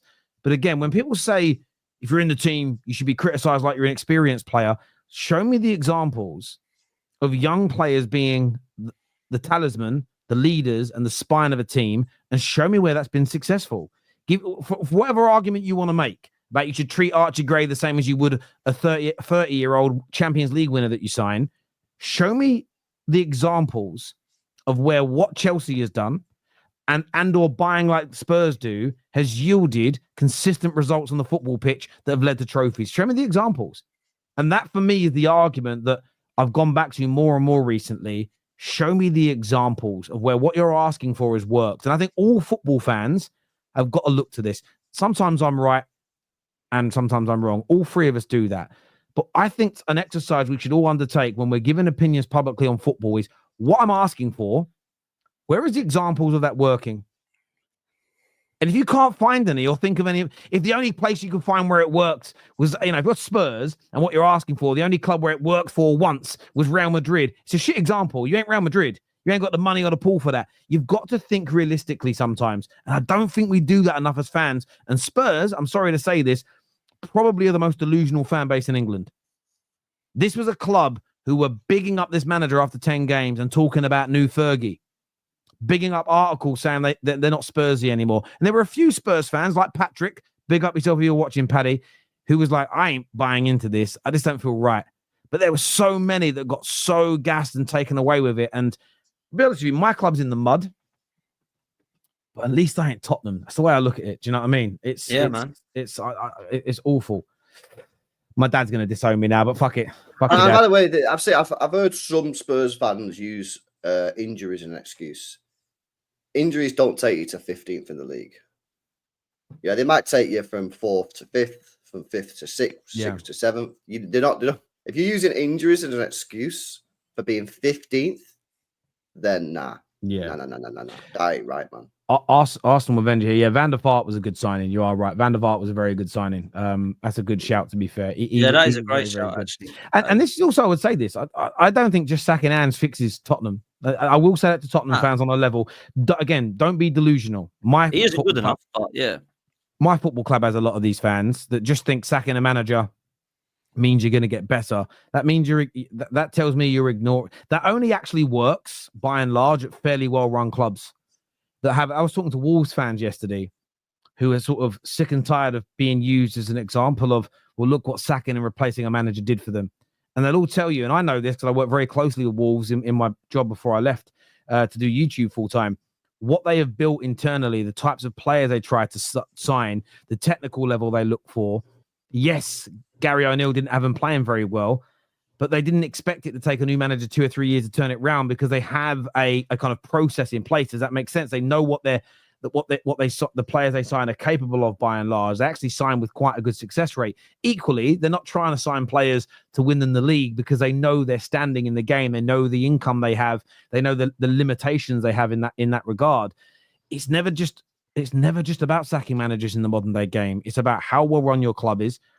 Is their recruitment good for a club of your size with your wage structure, etc.? There's levels to it. And then do you have the coach who can cope with that? And I look at Big Ange, and I think if he took over Sporting Lisbon right now, I think he'd smash it in that league because they've got one of the best squads, one of the best budgets, one of the best wage caps. Celtic, he already proved that.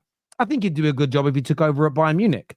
But you put him in a league where there's lots of teams with money, and you give him the team with maybe 6th or 7th most amount of money to spend, I don't think he's the right coach. And I think that's a big thing Spurs fans need to focus on. Because I keep hearing again, bruv. Oh, let's go out and get this I heard one Spurs fan yesterday go, let's go and get Inzaghi from Inter. So, bruv, even if you got him, it's going to foul. You're never going to build a squad for him that's good enough for Inzaghi to make it work. It's not going to happen now. Sometimes I just think football fans have got to know what lane they're in. You've got to know who you are. And I don't mean that in a horrible way. I'm talking about the realization of these things. And yeah, I don't know, because again, I tell you that Pep couldn't make Spurs champions of England. No. Fergie couldn't make him champions of England. No, but he'd get him at least in the top 10. I get, look, Pep could probably get this squad. Fergie could probably get this squad into the top 4 or 5 because they are, but you're talking about 2 of the greatest in the last 100 years, right? Spurs ain't bringing in a manager like that. So I think they need a manager. Bring in their hotel because a lot of people will say to me, "Oh, you got to get rid of Ange," and I agree. I think Ange is absolutely horrendous. But when you look at it, they've tried everything, Tottenham, man, and it's failed. So who do they bring in next? I think what they need is someone who, like a Thomas Frank, someone that doesn't have like the way Conte's and Jose's think is they're used to it. They want the best of the best. They want the most amount of money spent. They want players that can win now. It's very hard for Tottenham to attract those players. As we've said, go through their signings. Who are those? If you want a win now manager, which is the colloquial term, who are the win now players they could genuinely sign? They can't go and get Wirtz like City are going to try and do. They can't do it. They can't land Victor Gyökeres ahead of Arsenal and Liverpool and Man United. They can't go and get Isak. I don't think anyone's going to get Isak, but they can't get them. So you can't have managers who have built up a reputation of like Conte's without being able to attract the players they need for the said league they're in. Stupidity. Equally, that's why I look at someone like Thomas Frank. Thomas Frank knows how to work on a shoestring budget and make a competent, good quality football team. So Spurs have good technical players in a lot of their positions, but you need a manager that has a system and a style that is suited for a club that sits where Spurs are in the pyramid, which is some teams you're going to be superior to and other teams you're going to be inferior to, by and large, based on the quality of your squad. And you adapt your style of play. That's the wrong way of wording it. You adapt your tactics for each game differently. You have a set style of play, but this week we're going to be more pragmatic. Next week we're going to be more attacking.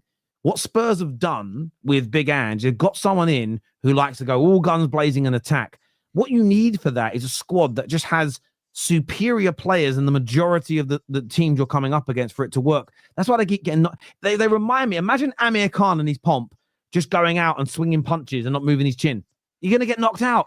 You've got to know what your limitations are as well as your strengths. And Spurs have loads of limitations because of who they are. And by the way, I don't care if this upsets them. They're always going to have that, because I can't see a world, unless they get a massive takeover from the Middle East and they build their revenues further. I can't see a world where they have more capabilities in the market than Man City, than Newcastle, than Liverpool, than Man United, than Arsenal, than Chelsea. So already there's 6 teams in England that are going to have a bigger wage capacity, which means you hold on to players longer, and a bigger transfer kitty than you by and large every season.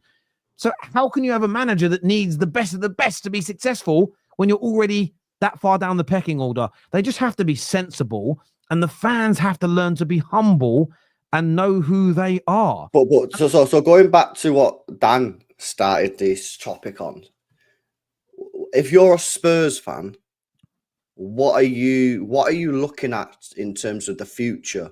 What's there to be excited about? Medium term, because do they look like they're building anything to win the league even in the next 4 or 5 years? They got to get a trophy, LB. They got. But do they look like they're even going to get a Carabao Cup or FA Cup? No. Do they? Obviously, Ange. Do they have a manager that's looking promising? No. If they sack the manager, do you think they're going to be able to bring in an elite level manager after Conte and Mourinho? I'd probably say no. So I don't know. Are they just going to turn? And I mean this with all due respect. Are they just going to turn into like a bigger sort of like Brentford, where they're just going to turn into a team that like gets to Thomas Frank, and maybe they have to change the style of play? And Brentford are better, mate. No, that's what I'm getting. But like, do Tottenham just turn into like a bigger Brentford? No, I don't know what we do. I don't think they do, but I think it's about, it takes time. And what I mean is, say they aim for a Thomas Frank, doesn't mean they can't aim to be consistently higher in the league than where Brentford are, because they should be, because they have more pool and more income than a Brentford. And there's always going to be anomaly seasons, but it's about a progression to that point. So get yourselves to a point, Tottenham, where again you're regularly in and around that top 6, top 7, which is what they should be aiming for. Look to continually grow your income. I don't think there's anything wrong with continually growing your income and revenue the way they do, but everything you're making should be pumped into the team to keep improving. So they did a good job in the last a decade or so of holding on to their better players. But what they didn't do is continue to add to that. So maybe the strategy has got to be somewhere in the middle of, actually, we shouldn't have held on to Dele Alli, to Kane, to Son, to all their centre backs they had, Alderweireld and Vertonghen. Yeah. There was a time where Danny Rose could have gone for 50 odd million. Yeah, it was a good team, but maybe they, in terms of strategy, they held on to it. They didn't add enough to it, and then it crumbled. Maybe what they should have done in that period was go, do you know what? If we actually get rid of Dele Alli and one of those centre backs when they're in their pomp and brought in 100 million, we could have spent that 100 million on 3 more players that actually make the squad better, and you keep growing in that way. I think you can have the aim and the ideals, if you're Tottenham, to become the biggest team in England. They've grown their revenues to one of the top in Europe, but I think sometimes it's like they try and cheat the steps. There's a steady progression to getting to that point. And I think how you do that is by remembering where you are. Trying to go from Potts to a Jose and then to a Conte, but not giving them, or not being able to give them the types of squads they've had before to win their trophies, was a massive mistake. And I think when they signed those 2 managers, I think it told Spurs fans, we're at that level, but you were never at that level yet. You had some good periods under Poch that you didn't build on. And then I think they felt they were like in that top elite class. And I don't mean it in a horrible way. They don't have the facilities to cash the checks. They're issuing checks. They don't have the balances to cash, if that makes sense, quite literally in some cases. And they were on their way to it, but they should have kept on that path, keep improving, spend well, sell when you need to keep the money coming in, and grow. And eventually you'll catch up, because you've caught up a long way with what Man United's, Liverpool, Cities were earning, but they're not there yet. And yes, they've got a big income, but I think Levy's even spoke about there's a lot of debt because of the stadium. So you can't just look at the turnover. You have to look at how much is being spent on that new stadium. That's going to hinder what they can do in terms of salaries for players. And I think sometimes in this world, we all need to know where we actually sit. I can't go out and spend like I'm Elon Musk. It's going to fuck me up eventually. You've got to know, stay in your lane sometimes. And I think Spurs are just, they can get to the top, but it's not going to happen in a season or two, or with one managerial change. It won't happen. How close are they from dropping out of this big six in inverted commas? Because Villa need one more trophy to equal all of their trophies. And Villa have won a European Cup. Newcastle, by the way, in the next few years, I tip to win more trophies than Spurs. So how long do they stay in this big six and why are they in it? That's a serious question. Maybe that opens up another debate, but I don't get how they're putting it, if I'm honest. What do you boys think on that? What do you think, LB? They're part of the rich six, not the big six. They don't win anything. Well, yeah, they're part of the rich six. But I think, like, I know you know Turkey. Well, get Turkey to change the name of the channel to the Rich Six. Yeah, man. This could be called the Rich Six, man. Come on. Yeah, I mean, for me, I'm looking at Newcastle now. Yeah, they've been champions. I think they're going to get Champions League this year. It's like two times in the Champions League in the last couple of years. Tottenham haven't been in it for about 4 or 5 years. They've won a trophy, 2 finals. Tottenham haven't won a trophy since 2008, and when was the last time they was in the final was back in 2020, and they sacked the manager before they got in the final. So, yeah, I mean, if you want to do the whole Big Six thing, yeah, I think at the end of this season, there's got to be a real conversation to are Spurs an actual Big Six club anymore? I don't know. I don't think they are. Probably not. Well, I think that the big again. I don't know who coined the phrase "the Big Six." It was probably Sky. And they probably meant it, based on size of fan bases, the riches, they will be. If it's based on the most successful, then they can't be in it because they don't win trophies, and I think that's a really important thing. But look, we've spoken about this backstage earlier, or in the group chat, sorry. But you look at someone like Newcastle, and there's a lot of people talking about Newcastle next year if they have a good summer. You look at their run since December until now, that they're a team that could genuinely challenge for the Premier League. They look like they might have the ability. Well, that's what I'm saying. If you look at Newcastle, yeah, what have Spurs got which is better? You could say the stadium. I actually prefer Newcastle Stadium. Yeah, my personal style, but that's everyone's personal choice. Yeah, what do they have that's better? Newcastle got better owners. Formula One track, mate. That's it. Yeah, they got a better team. They got better manager. They got better ambition. Yeah. What have Spurs got that's better than Newcastle? They've got nothing. And like I said earlier, they were in a really good position, Spurs, 4 or 5 years ago. And then they tried to cheat some steps. And just thinking about what I said, I was like, not do I believe what I said? I do believe it. Think about it more. They've cheated the steps because what they want is the income that comes with it. The difference is Newcastle don't care about the income other than what that allows them to buy. Newcastle care about becoming the best team in England. Tottenham's sole driver isn't to become the best team in England, which is why their fans and the like need to remember where they are. They don't have the ambition that Newcastle's owners do to get to the very, very top, the pinnacle of the game. And that's always going to hold you back at the end of the day. So you're right. Barring their new stadium, which is beautiful and amazing, there is absolutely nothing about Tottenham that is more attractive and or better than Newcastle United.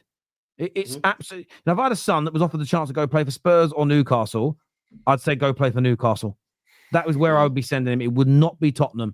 100%. It just wouldn't be in any capacity whatsoever. Facts. I agree. I think for Spurs fans, if I was you, yeah, I'd be seriously worried in it. I've been worried about the future of that football club because, with the money that Newcastle have got, the money that City have got, the money that United will have when they eventually sort everything out, the money that Aston Villa have got, the desire of even the Forest owner, yeah, he's got a lot of money and he has the desire. I look at Spurs and just think, are Spurs just going to fall into this oblivion of being a mid-table side? I just don't understand what the future is for Spurs. Really, just don't understand what the future is. It's certainly techie for them. We've got a few comments to go to here. I still remember the delusion of Spurs fans that when they were in top place, when they were picking on Kate when she said she's seen it before and will win nothing. Now look at them, delusional to the core. And I think Kate saw it from the eyes of she'll end up, and it did happen to Kate and a lot of Spurs fans, where they end up getting a lot of shit based on the crazy things that other Spurs fans were saying. And like I say, they were in a really good position under Poch. They built a really good team. This new stadium was coming. And they just never pushed on since then, and they cheated. And I still think some Spurs fans are dining out on that that sort of limited success they had.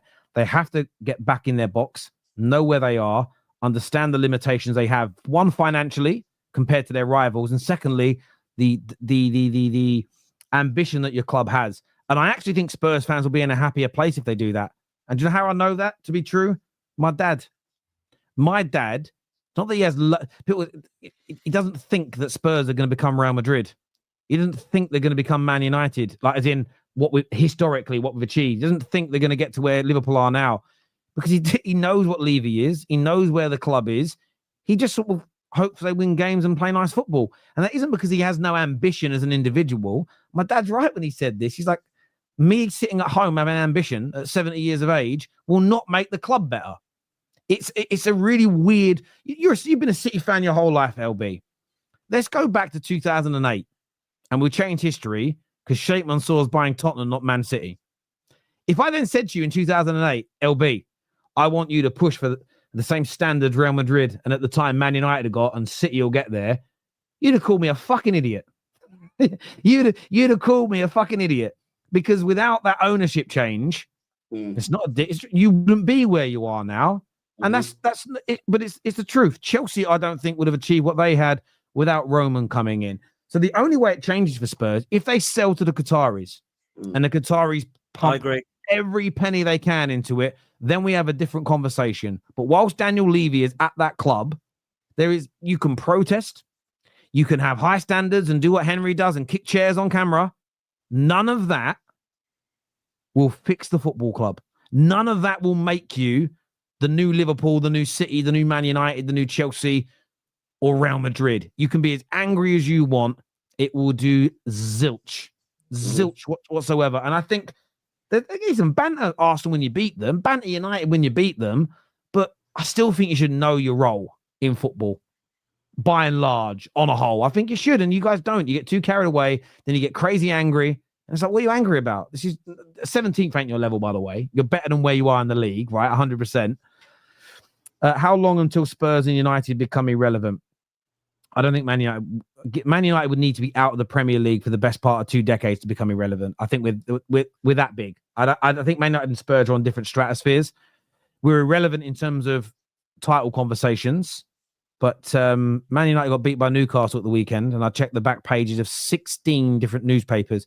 Only 2 had the headlines that were about Newcastle. The rest of them were all negative about Man United. So until that stops happening, we won't be irrelevant, if I'm being honest with you. So a long time. But I don't know if you boys, do you guys think United will never be irrelevant because of the size of the club? Tottenham, I mean, have never really been relevant, if I'm honest with you. So I don't know how they could become irrelevant if they've never been relevant. Like Spurs don't win anything. Like they are just a terrible football club that are run absolutely horrendously. So I don't think they've ever been relevant. You know what I mean? The only time they were relevant is when they got to the Champions League final, and after a minute it was done and finished. And that's the only minute of fame they had, really. And that was done. That only lasted 1 minute. So for me, like Spurs are just they're not relevant, man. So they're never going to be irrelevant. I agree. You can't compare the two, innit? Nah. No. And look, on the second part of this about Radcliffe keeps messing up, we'll see. Like he has made a mistake at the beginning with keeping Ten Hag. Let's see how this summer looks. Do you think Amorim's getting away with a little bit of a pass though, Tel? Because he ain't been great, brother, has he? Unpack that. It didn't getting away with. I haven't seen enough from Amorim yet to go, yeah, I can see what he's trying to do. He's changed this. He's got them better. He's improved that. He's a good coach. He's coaching his team as best as he can. I don't rate the players. I'm not saying that it should be easy, but I look at the comparisons of other managers that have come in and you can at least say, look, okay, there's not players ain't there, but this guy at least is trying to do that with a better system or with a better player in that system. It would work. I don't look at the players at the moment and think, wow, but I certainly don't look at Amorim and go, cool, yeah, I can see a serious coach there. The way he sets them up, they're hard to beat at least. He's working the best. He's using blunt tools. He's getting the best out of them. I'm not so sure that he has. I'm not saying he's an absolute bum by any means, but I don't look at what he's done and what Ten Hag's done and go, wow, there's a clear chalk and cheese difference yet. But maybe that's me being harsh. Look, I understand why you think that. Amorim told us this was going to happen. And I didn't believe him. I thought he was being modest. He said the next 6 to 12 months are going to be horrible. We're going to suffer. We're going to have loads of games where we get exposed. It's going to be really hard. He said, and after that period, with the right signings, we're going to see the fruits of that labor. And I think everybody in world football thought he was talking, not shit, but I thought you're going to improve as quickly. Then you listen to sporting fans who said, yeah, that's exactly what he told us when he came in. And it took 6 to 12 months for it to click into gear. And then we fell in love with it and it was amazing. I understand the criticism that he's getting. I understand your stance that he's getting away with it. The one thing for me, which I'm looking at as a United fan, which is different this time, is every other manager, our last 3 permanent managers, adapted to the squad initially, got some decent results, nicked some quick trophies, made us look better by adapting to the players. And then as soon as they started to implement their standards, their training methods, their system, their style, the form you're now seeing kicked in for all of them. All we're seeing is that process sped up. The next part from me is hope. My hope is that yields a better end result as opposed to being 2 years in, then trying to implement something new or trying to... What Ollie did wasn't a style. It was like, now we've got to raise the standards. I need to push you harder. I've got to demand more from you. And the squad just rejected it. I said, fuck off. Like we like nicking a living. We like getting away with being at this level. You had it with Ten Hag came in, adapted, had a very good first 6 months, won us a trophy. And then I remember in 2023 when he said, I've implemented some of my style. It's hard to do it with this squad. I'm going to build the squad more, then I'm going to do it. 9 months later, he said, it's impossible. I can never play this way here. A few months later, he's sacked. And I think for me, I would rather see someone implement how they want to play football from day one. We are seeing the trash that we have signed. Has he made mistakes? Absolutely. I think that he has. But I've personally seen enough for at the very least to give him a summer, a pre-season. Well, what have you seen then, Tal? What have you seen from Amorim that you think, yeah, do you know what? Cool, I'm good. This weekend isn't a great example for it, but by and large, in the last 2 months, we've been much harder to break down. We've been able to keep a lot of teams. When we played you as an example, and I know you had some players out injured as well, but still a lot better than we have. We're able to make it hard for teams. We've been more compact. I've liked the way that we've created opportunities. If you go back and watch, we should have beaten Arsenal, missed so many chances. Should have beaten Spurs, should have beaten Nottingham Forest, should have beaten City recently. We just missed lots and lots and lots of chances in these games. And I felt there's been more of a competitiveness there. Have I liked everything that he's done? Absolutely not. I'm not saying that everything has been perfect, but I want to see, I'm intrigued enough to be very willing to say, give him 5 or 6 players that improve our squad, that are the right profiles, have the right pace and power, and let's see what we look like. When people are saying, I wouldn't even give him a single penny, I don't even want the money to be for him. The money should be for a squad that we've got to build anyway. So I would just rather not change coaches again now. I want to keep things moving in the direction that they are. And my honest opinion... Would that change if you got to October and this was still happening? Potentially. I don't. Potentially it could change. But I think in the summer we'll sign 5 or 6 very, very talented players or very good players for what we're doing. And I think by the time we get to that October period, I think Man United will look like a completely different team to what we're seeing right now. I think there will be a massive improvement in our play, the volume of goals we score, and the amount of points we've got next season. I feel that this conversation about Amorim won't be... Is he good enough to win us league titles? That won't be put to bed until he wins the league title. But should he be given some time and patience? I think by November 2025, people will stop that conversation personally. I really do think there's a very good coach in there. I like what he says. He's been so honest and upfront with how this was going to look and how long it takes. That's why I trust him, because he's been really honest. And that's a rarity for managers nowadays. He doesn't slag off all the players like some fans want him to, but I get why he's not doing that.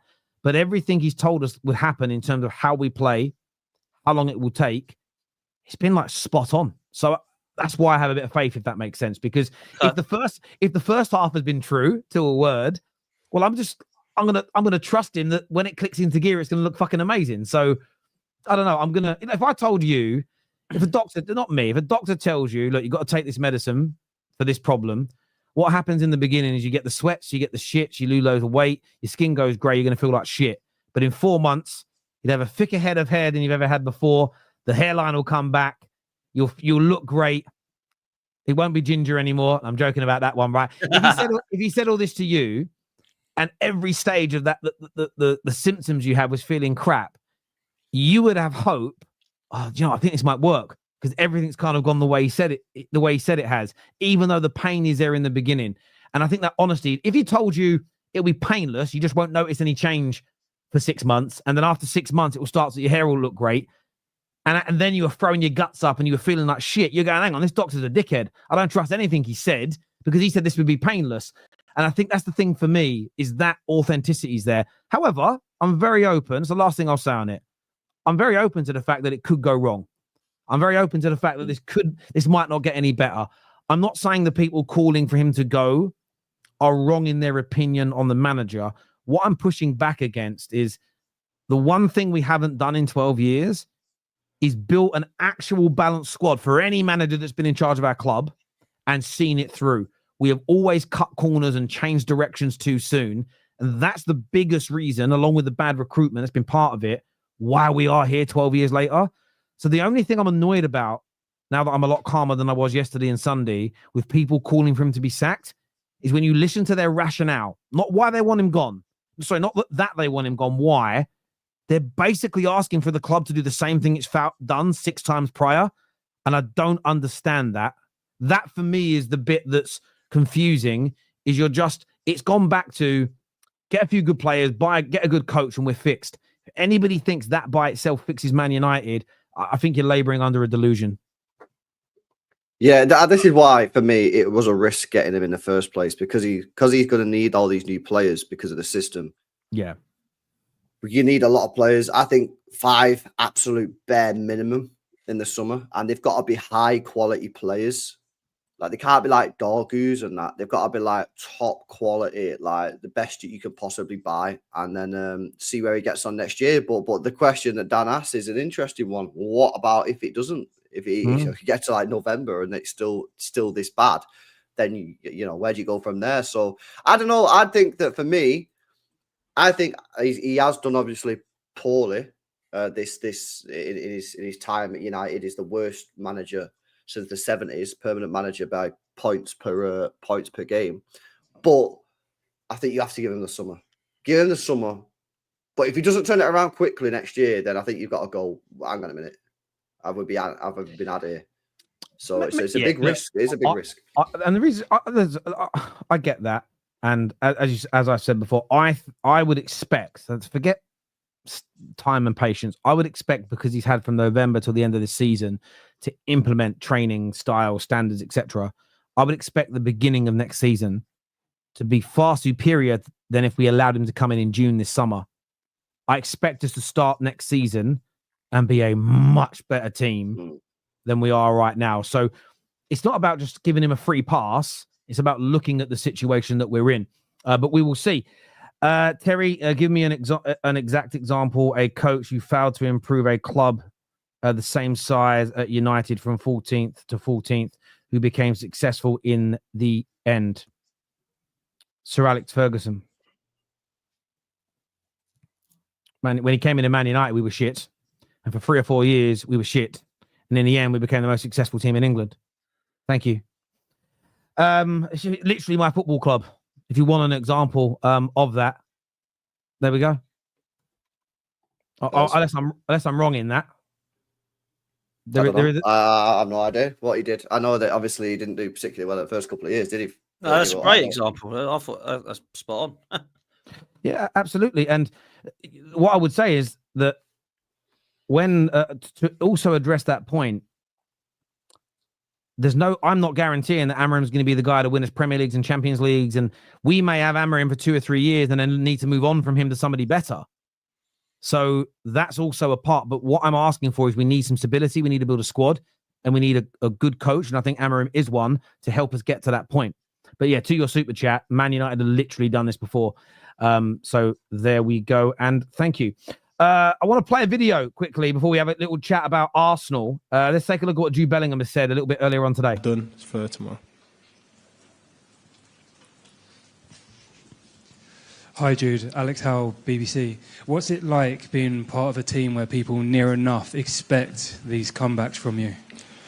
Yeah, I think it's. I did say that to someone the other day, where it's a weird environment at the minute. The last few days, it's like one of the worst results we could possibly imagine away, and for some reason, everyone thinks it's nailed on that we'll come back, and it's a nice feeling, I have to say. It means there's a lot of trust in the talent. It means that you're at a club that's unlike no other, the best in the world. That's what it represents and signifies to me. So, there's a pressure that comes along with that for sure, and we'll want to deliver on what everyone thinks, that we can come back, and that's obviously the goal for us. But yeah, there is a pressure about it, and that's what it's all about, isn't it?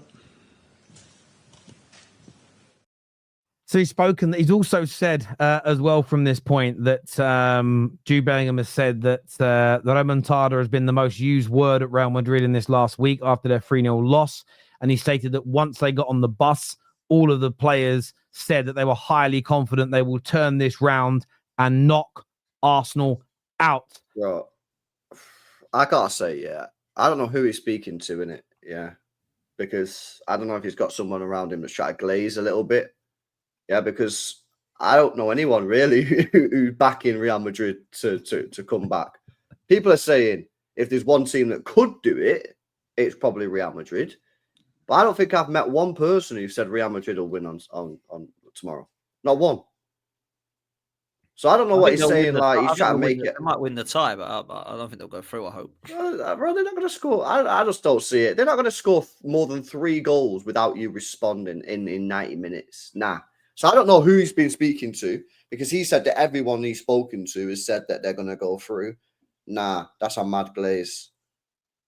I think it's a done deal already, man. But listen, if he wants to, people have been around him telling him they're going to win first. But I don't know. Does anybody in this chat, think that Real Madrid are going to overturn a 3-0 deficit against Arsenal? not whether they could do it. Do you think that they are going to do it? I don't think they're going to do it. If they score first within the first 5-10 minutes, it's going to be nervy, squeaky bum time for Arsenal, just because we can't. Like, Arsenal absolutely must. There's no excuses if we go out now. It is an absolute shambles, and it would have been one of the biggest bottling, crumbling, whatever you want to call it. They're a great side. It does mean no disrespect to them at all. I can't do that. But surely at 3-0, we must. And I don't know how we're going to set up, but I hope we don't just sit back, because I think they actually want us to give them the ball and say, come on, have a go. Try and get the 3 goals. I think we need to set up similarly to how we did in the first leg. And people think, oh, it's lucky because you got 2 free kicks, the only reason you beat them. But we were quite significantly better than them, particularly in the second half. I don't think Real Madrid did much, really. It's going to be a different game, that's for sure. At the Bernabeu, there's no way that it's going to be similar to the Emirates. I think what we've done and proven is that we can beat them, but actually going there is going to be a big test for Arsenal mentally, surely. It's a phenomenal place. They're going to shut the roof. They're going to make it hostile. It's going to be from minute 1 right the way through to minute 90, horrible for us in terms of the Real Madrid fan base. That's all they can do, is do their role, do their job. But they've conceded goals at the Bernabeu. Don't forget they're cracking out of the glass cabinet, the lucky jumper. Yes, they have turned into Arsenal this last week with their PR and their weird stuff, haven't they? I found that hilarious. They really have. Yeah, they really have. And they've also turned around with the whole, we're going to talk to UEFA, we're going to get the refs on side. There's going to be a red card and a penalty in this game. Wouldn't surprise me if there was, by the way. But Arsenal just need to remain relaxed and kind of compact and resolute, because they've got to score 4 goals to go through. 3 to take it to extras, which would be horrendous. But we've got to score over there, in my opinion. People that think we can just sit there, part the bus and see this one out and don't concede. They're a good side, man. They're a good side. We haven't been able to not let Everton or Brentford score against us. Can I ask you a question? Like, let's be real and honest. Are you nervous? Yeah, of course. Of course. A lot of people will say, why? Because you're 3-0 up, you're basically walking through. It's a nervy thing, because it's going to be horrendously embarrassing if we don't go through, man. We've got to go through being 3-0 up. I don't care who it's against. Yeah, it can go against Galacticos or Pep's Barcelona side, one of the best ever. At 3-0, when you're a club the size of us, we absolutely have to go through. There's no, I'm quietly confident we'll go through, but of course I'm nervous. Yeah, so look, I think that we will go through the tie. I do think we'll lose the game, but I don't think it will be enough to lose to not go through the tie. And that's all I care about, really. There's no shame in losing to Real Madrid. So right? That's your question then, Potsy, So if you're Arteta, are you telling me that you wouldn't set this team up just to park the bus, low block, ultra stink out performance? You honestly telling me you'd go there and try and actually score some goals? Yeah, I think we need to go there and score. People might think that's mad, but I don't, because I think if we do sit up and say, come on, have a go, give them the ball, I think they'll want that. And I think they'll fancy their chances to break through us. So look, I'm not saying they're going to break through us 4 times, but I want to go over there and score. You know, when I've seen the teams that have gone up against Real Madrid, they've scored some goals against them. But are you not playing into their hands though? Because you'll be pushed up a little bit more, and then you got to cover for the pace. So I don't want to go out and gung ho from minute 1. That's not what I'm saying. Like for me, you know, if we go all out to try and beat them 3-0 again, then yeah, we could get caught up. I think we need to have a right balance between it, and that's what we had in the first leg, man. So I'm kind of hoping he replicates that, if I'm honest with you. If it was me, I'd go there and stink the gaff out. Play 5 at the back. Maybe defend, you will. ultra low block, Declan Maybe Rice, Thomas Partey in the middle, and just stink it out. Yeah, rolling around on the floor every time someone touches you. That's what I do. Because I hear what you're saying, right? And I've seen someone in the chat saying, yeah, but what about if we go there and we score the first goal? It's all over. Yeah, but what about if you don't score the first goal? Or if you go for it and then they score, and then you end up messing it up, yeah? And then people will be going, why did they do that? Why did they just sit back?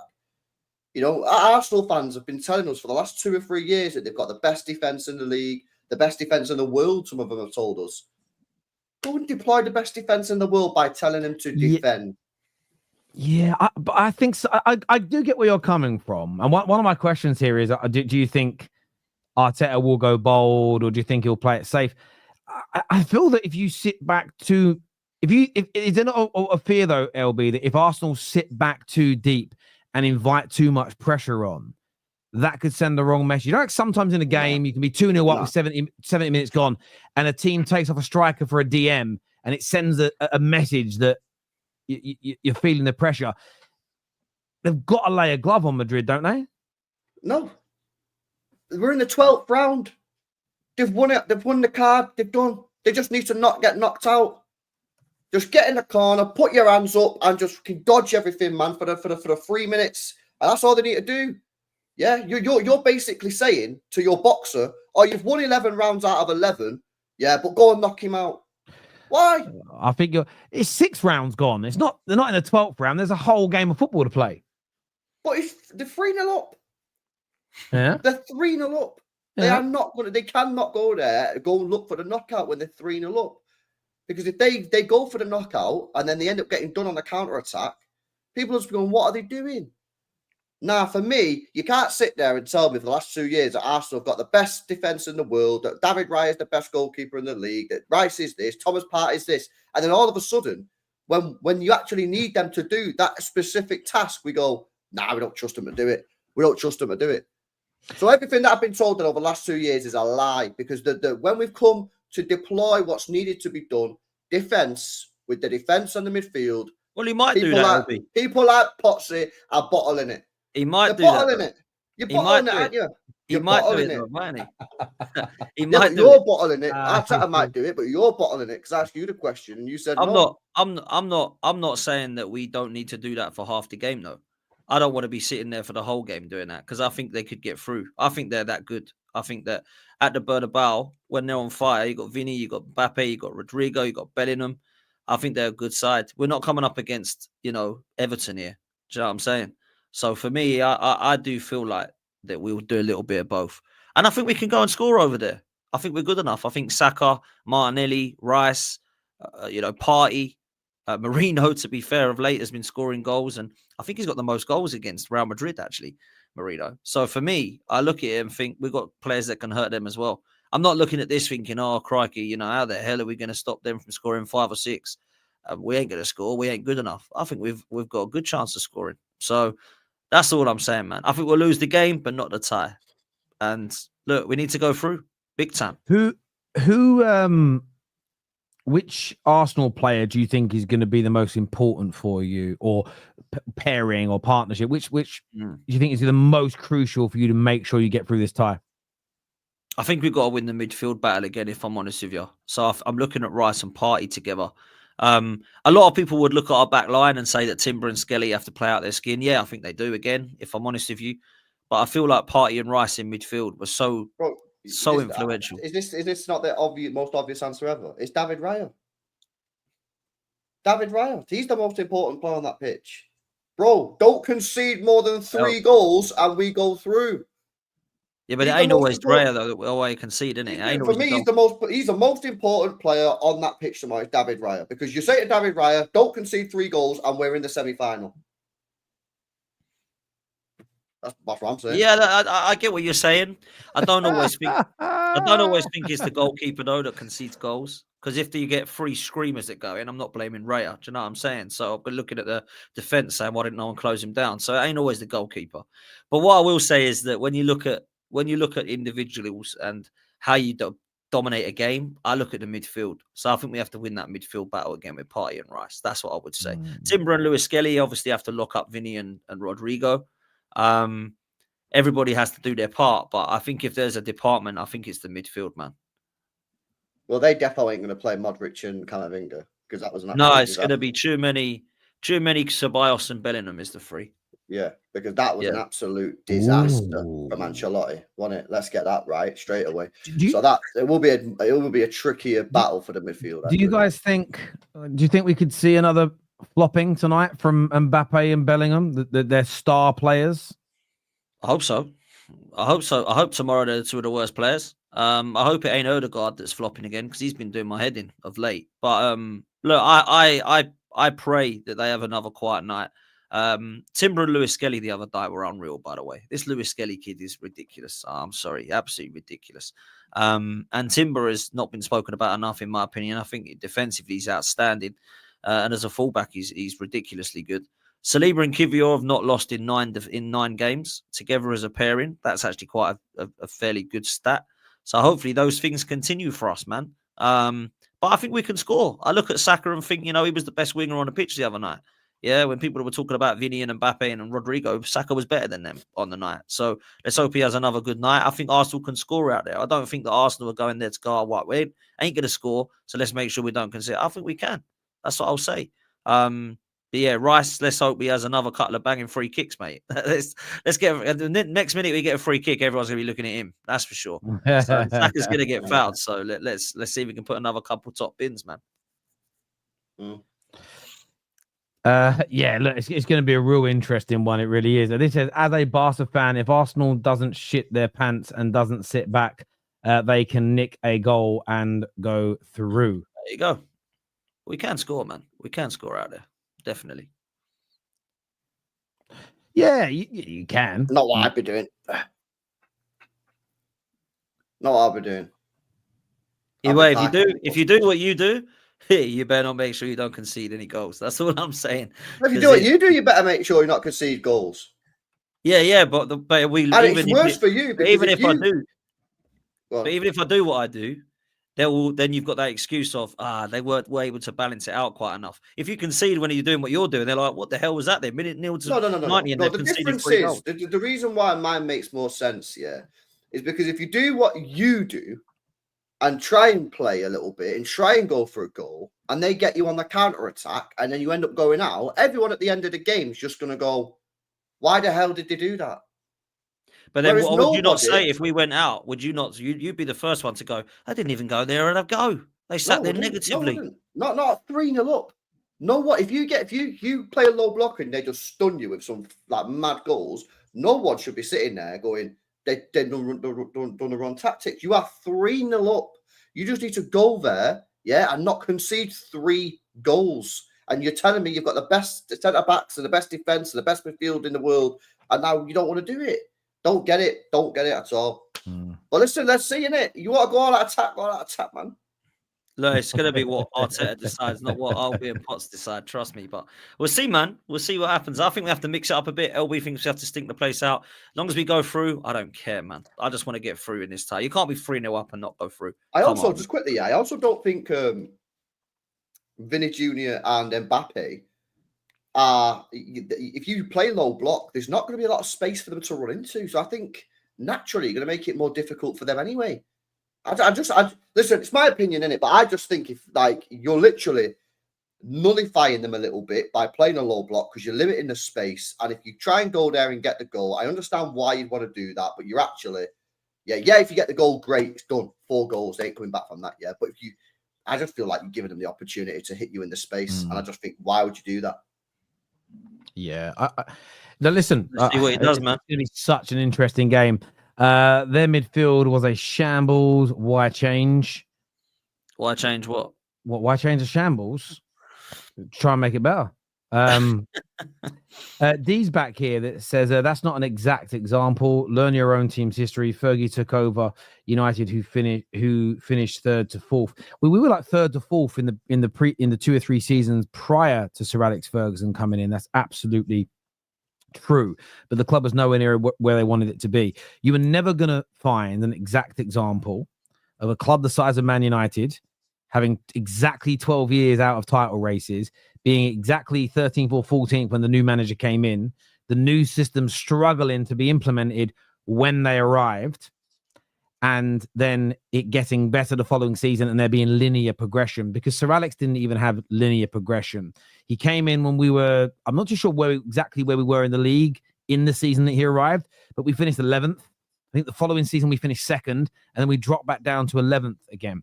So when I know what you're doing here, D, is when I ask people to give me an example of a giant club that had fallen from grace for the best part of a decade, turning it around within the space of one season. So you're trying to do the same here. The problem is there are many examples of fallen giants ripping up the scripts, starting again, hiring a new manager, president, sporting directors, and over a period of a 3 to 4 year period, getting their club back on track.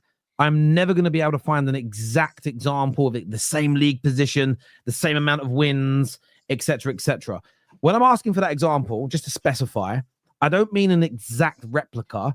I mean something that at least is in that ballpark. I don't mean a team that's had a bad year or two, or a team that's had a couple of bad transfer windows. If you gave me an example of a team that had been off the pace like United for 9 years, and then in one summer turned it around, then we're talking. Or 13 years and 1 year turned it around, but no one's been able to do it. And I'm not saying it doesn't exist. I'm saying I haven't found it. So on your example, yes, you're never going to find it to be exactly the same of what happened with Ruben Amorim, but progression in life is never linear. City your example of this. When their new ownership came in with money, they didn't just get better every year without dropping down again, without going back up, without dropping down again. No one ever does. City now have been up the top like this for years. But it took them until Pep, which wasn't until 6 to 7 years after their takeover, they got themselves to that consistency. And that was great recruitment, standards being set, the culture being right, and then hiring the greatest manager in the world. And like I've said, Amorim might not even be the guy that ever gets us back to that consistency. No one's making that claim. So I hope that I know what you've tried to do with the example here. You're never going to find exactly like for like, but still my question remains. I can look at what FFG have done at Liverpool, what the Sheikh has done at City, what's happening at Newcastle right now. We can look at the example of Nottingham Forest's takeover in 2017. We can look at what happened to Villa after they got relegated. We can look at the takeover in 2016 at Wolverhampton Wanderers from the Chinese consortium, where they started to implement a new process at the club, new people running it, and an idea of where they wanted to be, and they put a plan in action. All have made mistakes. All have made bad signings. All have appointed the wrong manager at times, but they continued in a set direction with a few adaptations. That is what I'm asking Man United to do. None of those clubs got to where they are now, whether it be the top of the league and winning things or a solid, solidified Premier League position. Because Wolves were an up and down team for many years, up for a year or two down. They're now a solidified Premier League team. That was their first main goal. None of them got to that within one season. None of them. Impossible. So I understand what you're trying to do by catching me out, but you can't catch me out. This isn't me thinking up a weird bit of voodoo to defend my club. It's looking at the genuine history of English football and how long it takes to take broken clubs or smaller clubs and get them back to a higher level. As far as I can see, it's never been done in 1 year. If you've got examples of where it did happen, show me and educate me. Don't try and catch me out with stuff like this. I appreciate the super chats, but cheers, my man. Sorry, gents, to go off on a tangent there, but I just wanted to try and address that because I know you've got a shoot, Potsy. We'll get through the last few super chats. Yeah, no, it's cool, man. Yeah, that's good. Okay, cool. This won't work when we are linked to the laps. Sorry. I get you, Ali, but we're not just linked to the laps, are we? We are linked to the lap, but we're linked to It'd be a good signing, though, to be fair. I like the lap, but we're linked to some really good players as well. And again, I'm just not panicking. The Sun today have linked us to Aaron Ramsdale, and everyone's going mad. I'm like, it's the Sun. It's the son. Like, Still better than Onana. He is better than Onana. Just like, my son is better than Onana in goal. Leverkusen, I guess, fits that. Are Leverkusen going to stay at the top now? Again, so in that example that we've spoke about on the show many times is, and Barada has said this at United, we don't just want to have a year where we go bang and win a league. We want sustained quality at the top. I don't think Leverkusen are going to do that. I think Leverkusen will fall away. So it's a good example, but you also can't talk about, they're not the size of Man United. So, or in and around those big clubs. And I do think the size of a club matters in these conversations because pressure's different. Ange gave up when his fans wanted to lose to City. That is true, you know. That is true. That was crazy, that. He certainly did. He certainly did give up then. Even Jamal has Rafinha and Lewandowski to help shoulder the burden. Oh, you mean Yamal, sorry. I don't know who Jamal was then. Yamal, yeah, listen, you can't. He's if you got rid of the stars in Barca team that are older and just said Yamal and all the kids go and perform, they wouldn't do as well long term, in my opinion. I feel like you can do hit and flop with every manager. It's like a 50% hit rate, even for the top managers and teams. But the money we're spending was more what we were meaning. In terms of Chelsea spending that much money, a majority being hit and miss. If you've got like hit and miss, and a lot of them are misses, and they've got free transfers or loans or, you know, youngsters that were bought in and it ain't worked, it's a bit different. But Chelsea have actually bought in an amazing amount of money and spent on it, and that's why we were doing it. Sorry. Guys, moving to London for work soon. Any recommendations for a good place to live for the family? Yeah, outside of London is what you want to do, mate. You want to be outside of London. Outskirts. Yeah. If you're going to move to London, I'll always recommend where I grew up. It's nice now, like Upper Leytonstone. But go live in Upper Leytonstone. It's still London. It's like the Garden of East London. It's nice. Don't be careful. Be careful in London, though. There's some shitholes there now, unfortunately. Some nice places, but all the nice places are really expensive. I would say move just out. I'd go into like Middlesex or Essex or the borders of Surrey or Kent. Nicer, better for your kids and family. Cheaper rent, but then you got to get the train in if you got to go into London. But yeah, I'd look on just the borders if I was you, brother. That's what I would do. I feel like you can. Sorry, we've done that one here. Being that's. There is no fix. Let's react to the state of United. There's no fix. Me and KJ had this conversation earlier. One minute you'll get this about United. It'll be, you're never getting rid of any of your players. There's no chance it will happen. Then they leave and do really, really well. Oh, you guys are the problem. And then the very next breath with the other flop players, well, no one's ever going to buy them because your players are all crap. So hang on. But a minute ago, you said that we're the reason they're crap. So therefore, by your own logic, of course we can find a seller because they're going to be good when they leave. It's so hard to talk about Man United, man. It's just like jarring. You can't say, give me an example and then move the goalpost. Lol. Well, no, but the example was a team the size of Man United that you can get back to the top. And we're talking about sustained levels. It's not moving the goalpost. I have explained that before when giving that example. Sorry, I didn't mention that bit again in that bit because I wasn't even talking about it. But I don't think Leverkusen are going to remain themselves at the top. And they're not the same size as Man United. It doesn't come with the same pressures, the same scrutinies, the same media attention. And all of that plays a big part on a football club. And that isn't moving the goalpost. It's what I've stated. Come on now, my friend. I respect the super chats you always put in, but show me the examples of the clubs turning around. And did Leverkusen generally go from being shit to being very good in the space of a year? Did they build that squad in a year? I don't know the answers to this, but like... I don't think they were in the Champions League the year before, were they? They were in Europa League. So they must have been about like sixth or something, seventh. So yeah, Xabi Alonso did unbelievable, but they're not going to stay there now. And he's going anywhere, isn't he? Xabi Alonso. Yeah. Will be the it's next not going to be sustained success, is it? Well, it's unlikely. It's unlikely. I remember having an argument with, what's that guy's name? He's an Arsenal fan. Works, Tom Canton. Tom Canton tried to tell me you'd love to be, like, Dortmund were doing well because you'd love United to have Dortmund's model. And I always said, no, I don't want Dortmund's model because Dortmund's model for me was always like, the way I sort of looked at it was a bit like, even the good teams they build, they end up selling them. I don't want that. Like, but they're better than United. I went, you're not getting my point.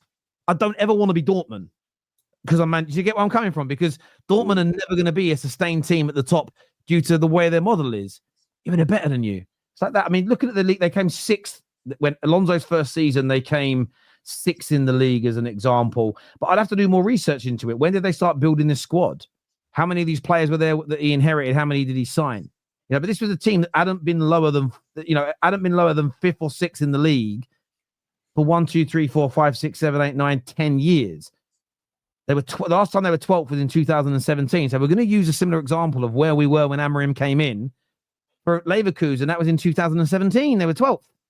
We're just going to go on league positions. And this was a team that was in and around Champions League qualification and Europa League qualification every single year.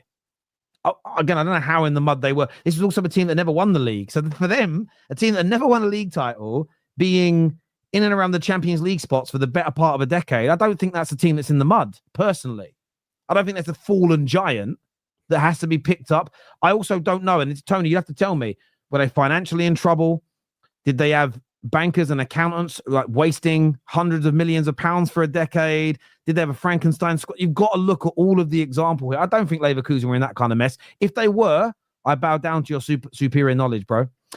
FM1. I've just got to jump off, man. Are you two all right, mate? We've got 2 or 3 more to do. Cheers, bro. Speak to you soon, brother. Legends. Thank you. FM Wonder Kid Hunters. That seems to be Chelsea's scouting. Right. Okay. Yeah. Bro. Yeah. The answer is there is none as big as United as you're the biggest. Yes, but I've said similar. I have specified. I don't mean as big as United. But yeah, Zabi took over their team when they were second in the league. So he took over when they were in second. So even on a size difference, it's not the same thing. If Amorim took over Man United in second place, and everyone was like, we could win the league, and he took us to 14th, I'd have a very different attitude to the appointment than I do now. Thank you, Tony. I appreciate that, mate. How about Liverpool before Rodgers came in? I think Rodgers the first manager under FSG?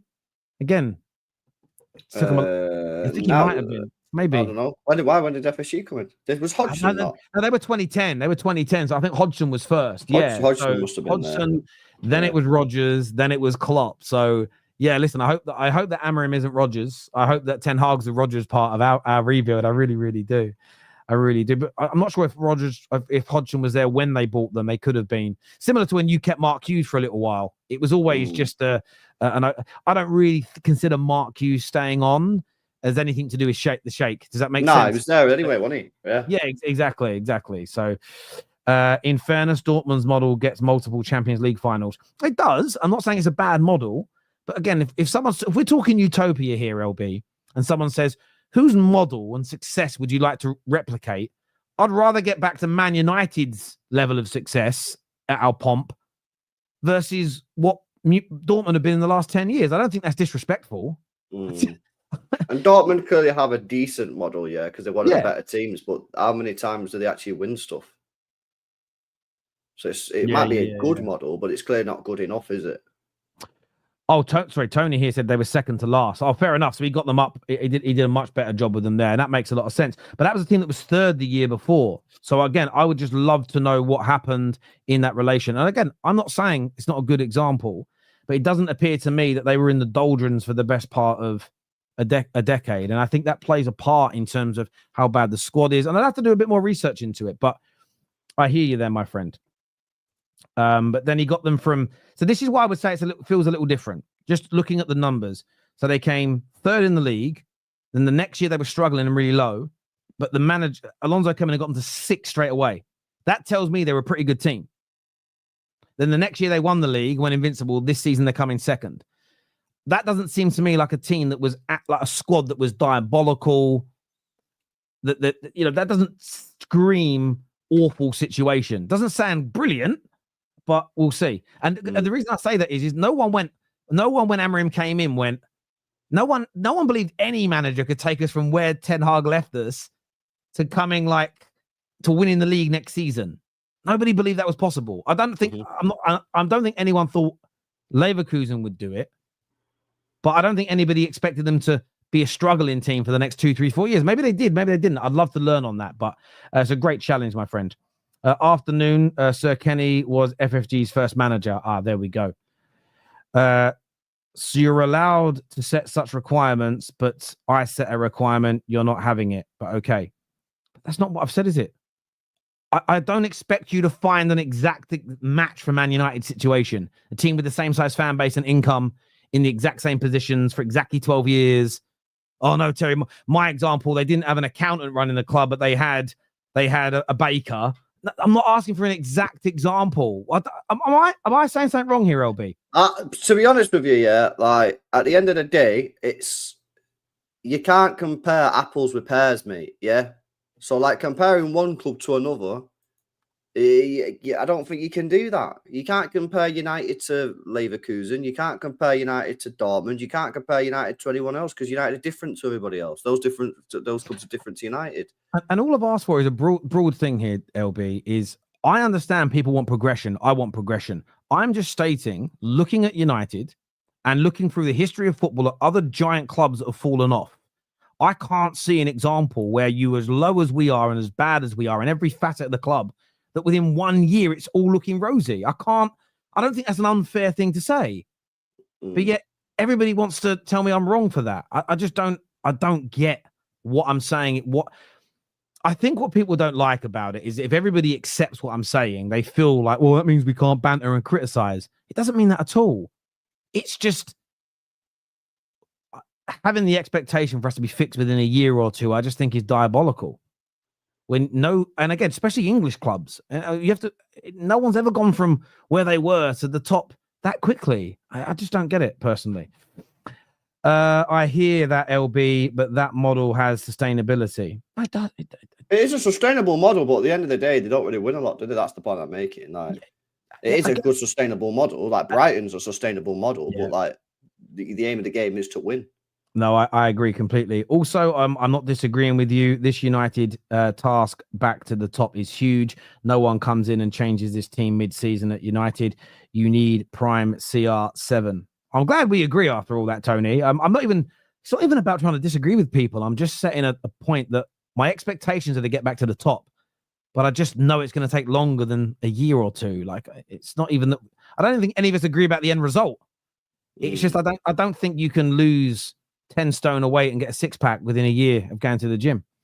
Why not compare Liverpool before Klopp, maybe? But I'm doing that by talking about giant clubs that didn't get fixed within a year. It took FSGs from 2000 until like 2018 to win a league. It takes time. City, it was 3 or 4 years to win a league title. It took the best part of a decade to win league titles back-to-back and have that. So it took, to get to that level, took the best part of a decade for City, who were running things brilliantly. And that's what I'm saying. When you look through the examples to get back to where I want my club to be, it's never going to be quick. AC Milan in 2013 finished third. The next 7 years finished no higher than 6th, including 8th and 10th. And then in 2 seasons won the league. Yeah, they did very, very well. They started to improve and grow. And then within 2 seasons, they won the league. That's a great example. What have they done since then as well? That sustainability that we're talking about. AC Milan's a very good example. They did very, very well. And they're a good, but you're talking a couple within 2 seasons, they won the league. It's a good shout. I'd have to also look at how far they were off things, what was their recruitment like, but that's a good shout. That's a very good shout. But they haven't sustained it, have they? Or have they? I don't know. I'd have to go back and have a little look. On that one, but I'll go and have a look into that. Thank you for the suggestion. Thank you. Do me a big favor, people, and hit me the like button and make sure you're sharing. I want to thank all the super chats that have come through today. Thank you very, very much indeed. LB, always a pleasure to sit here and talk football with you, brother. To everyone who's tuned in, I want to say a big thank you. We will touch on Wirtz next time we're on, but we just ran out of time today. There we go. We're back later tonight for the match reactions. I think this video is redirecting you to Footy Judge Mo's channel. So go and check that out now, people. Take care. Goodbye. God bless. And I'll see you all again soon. Thank you.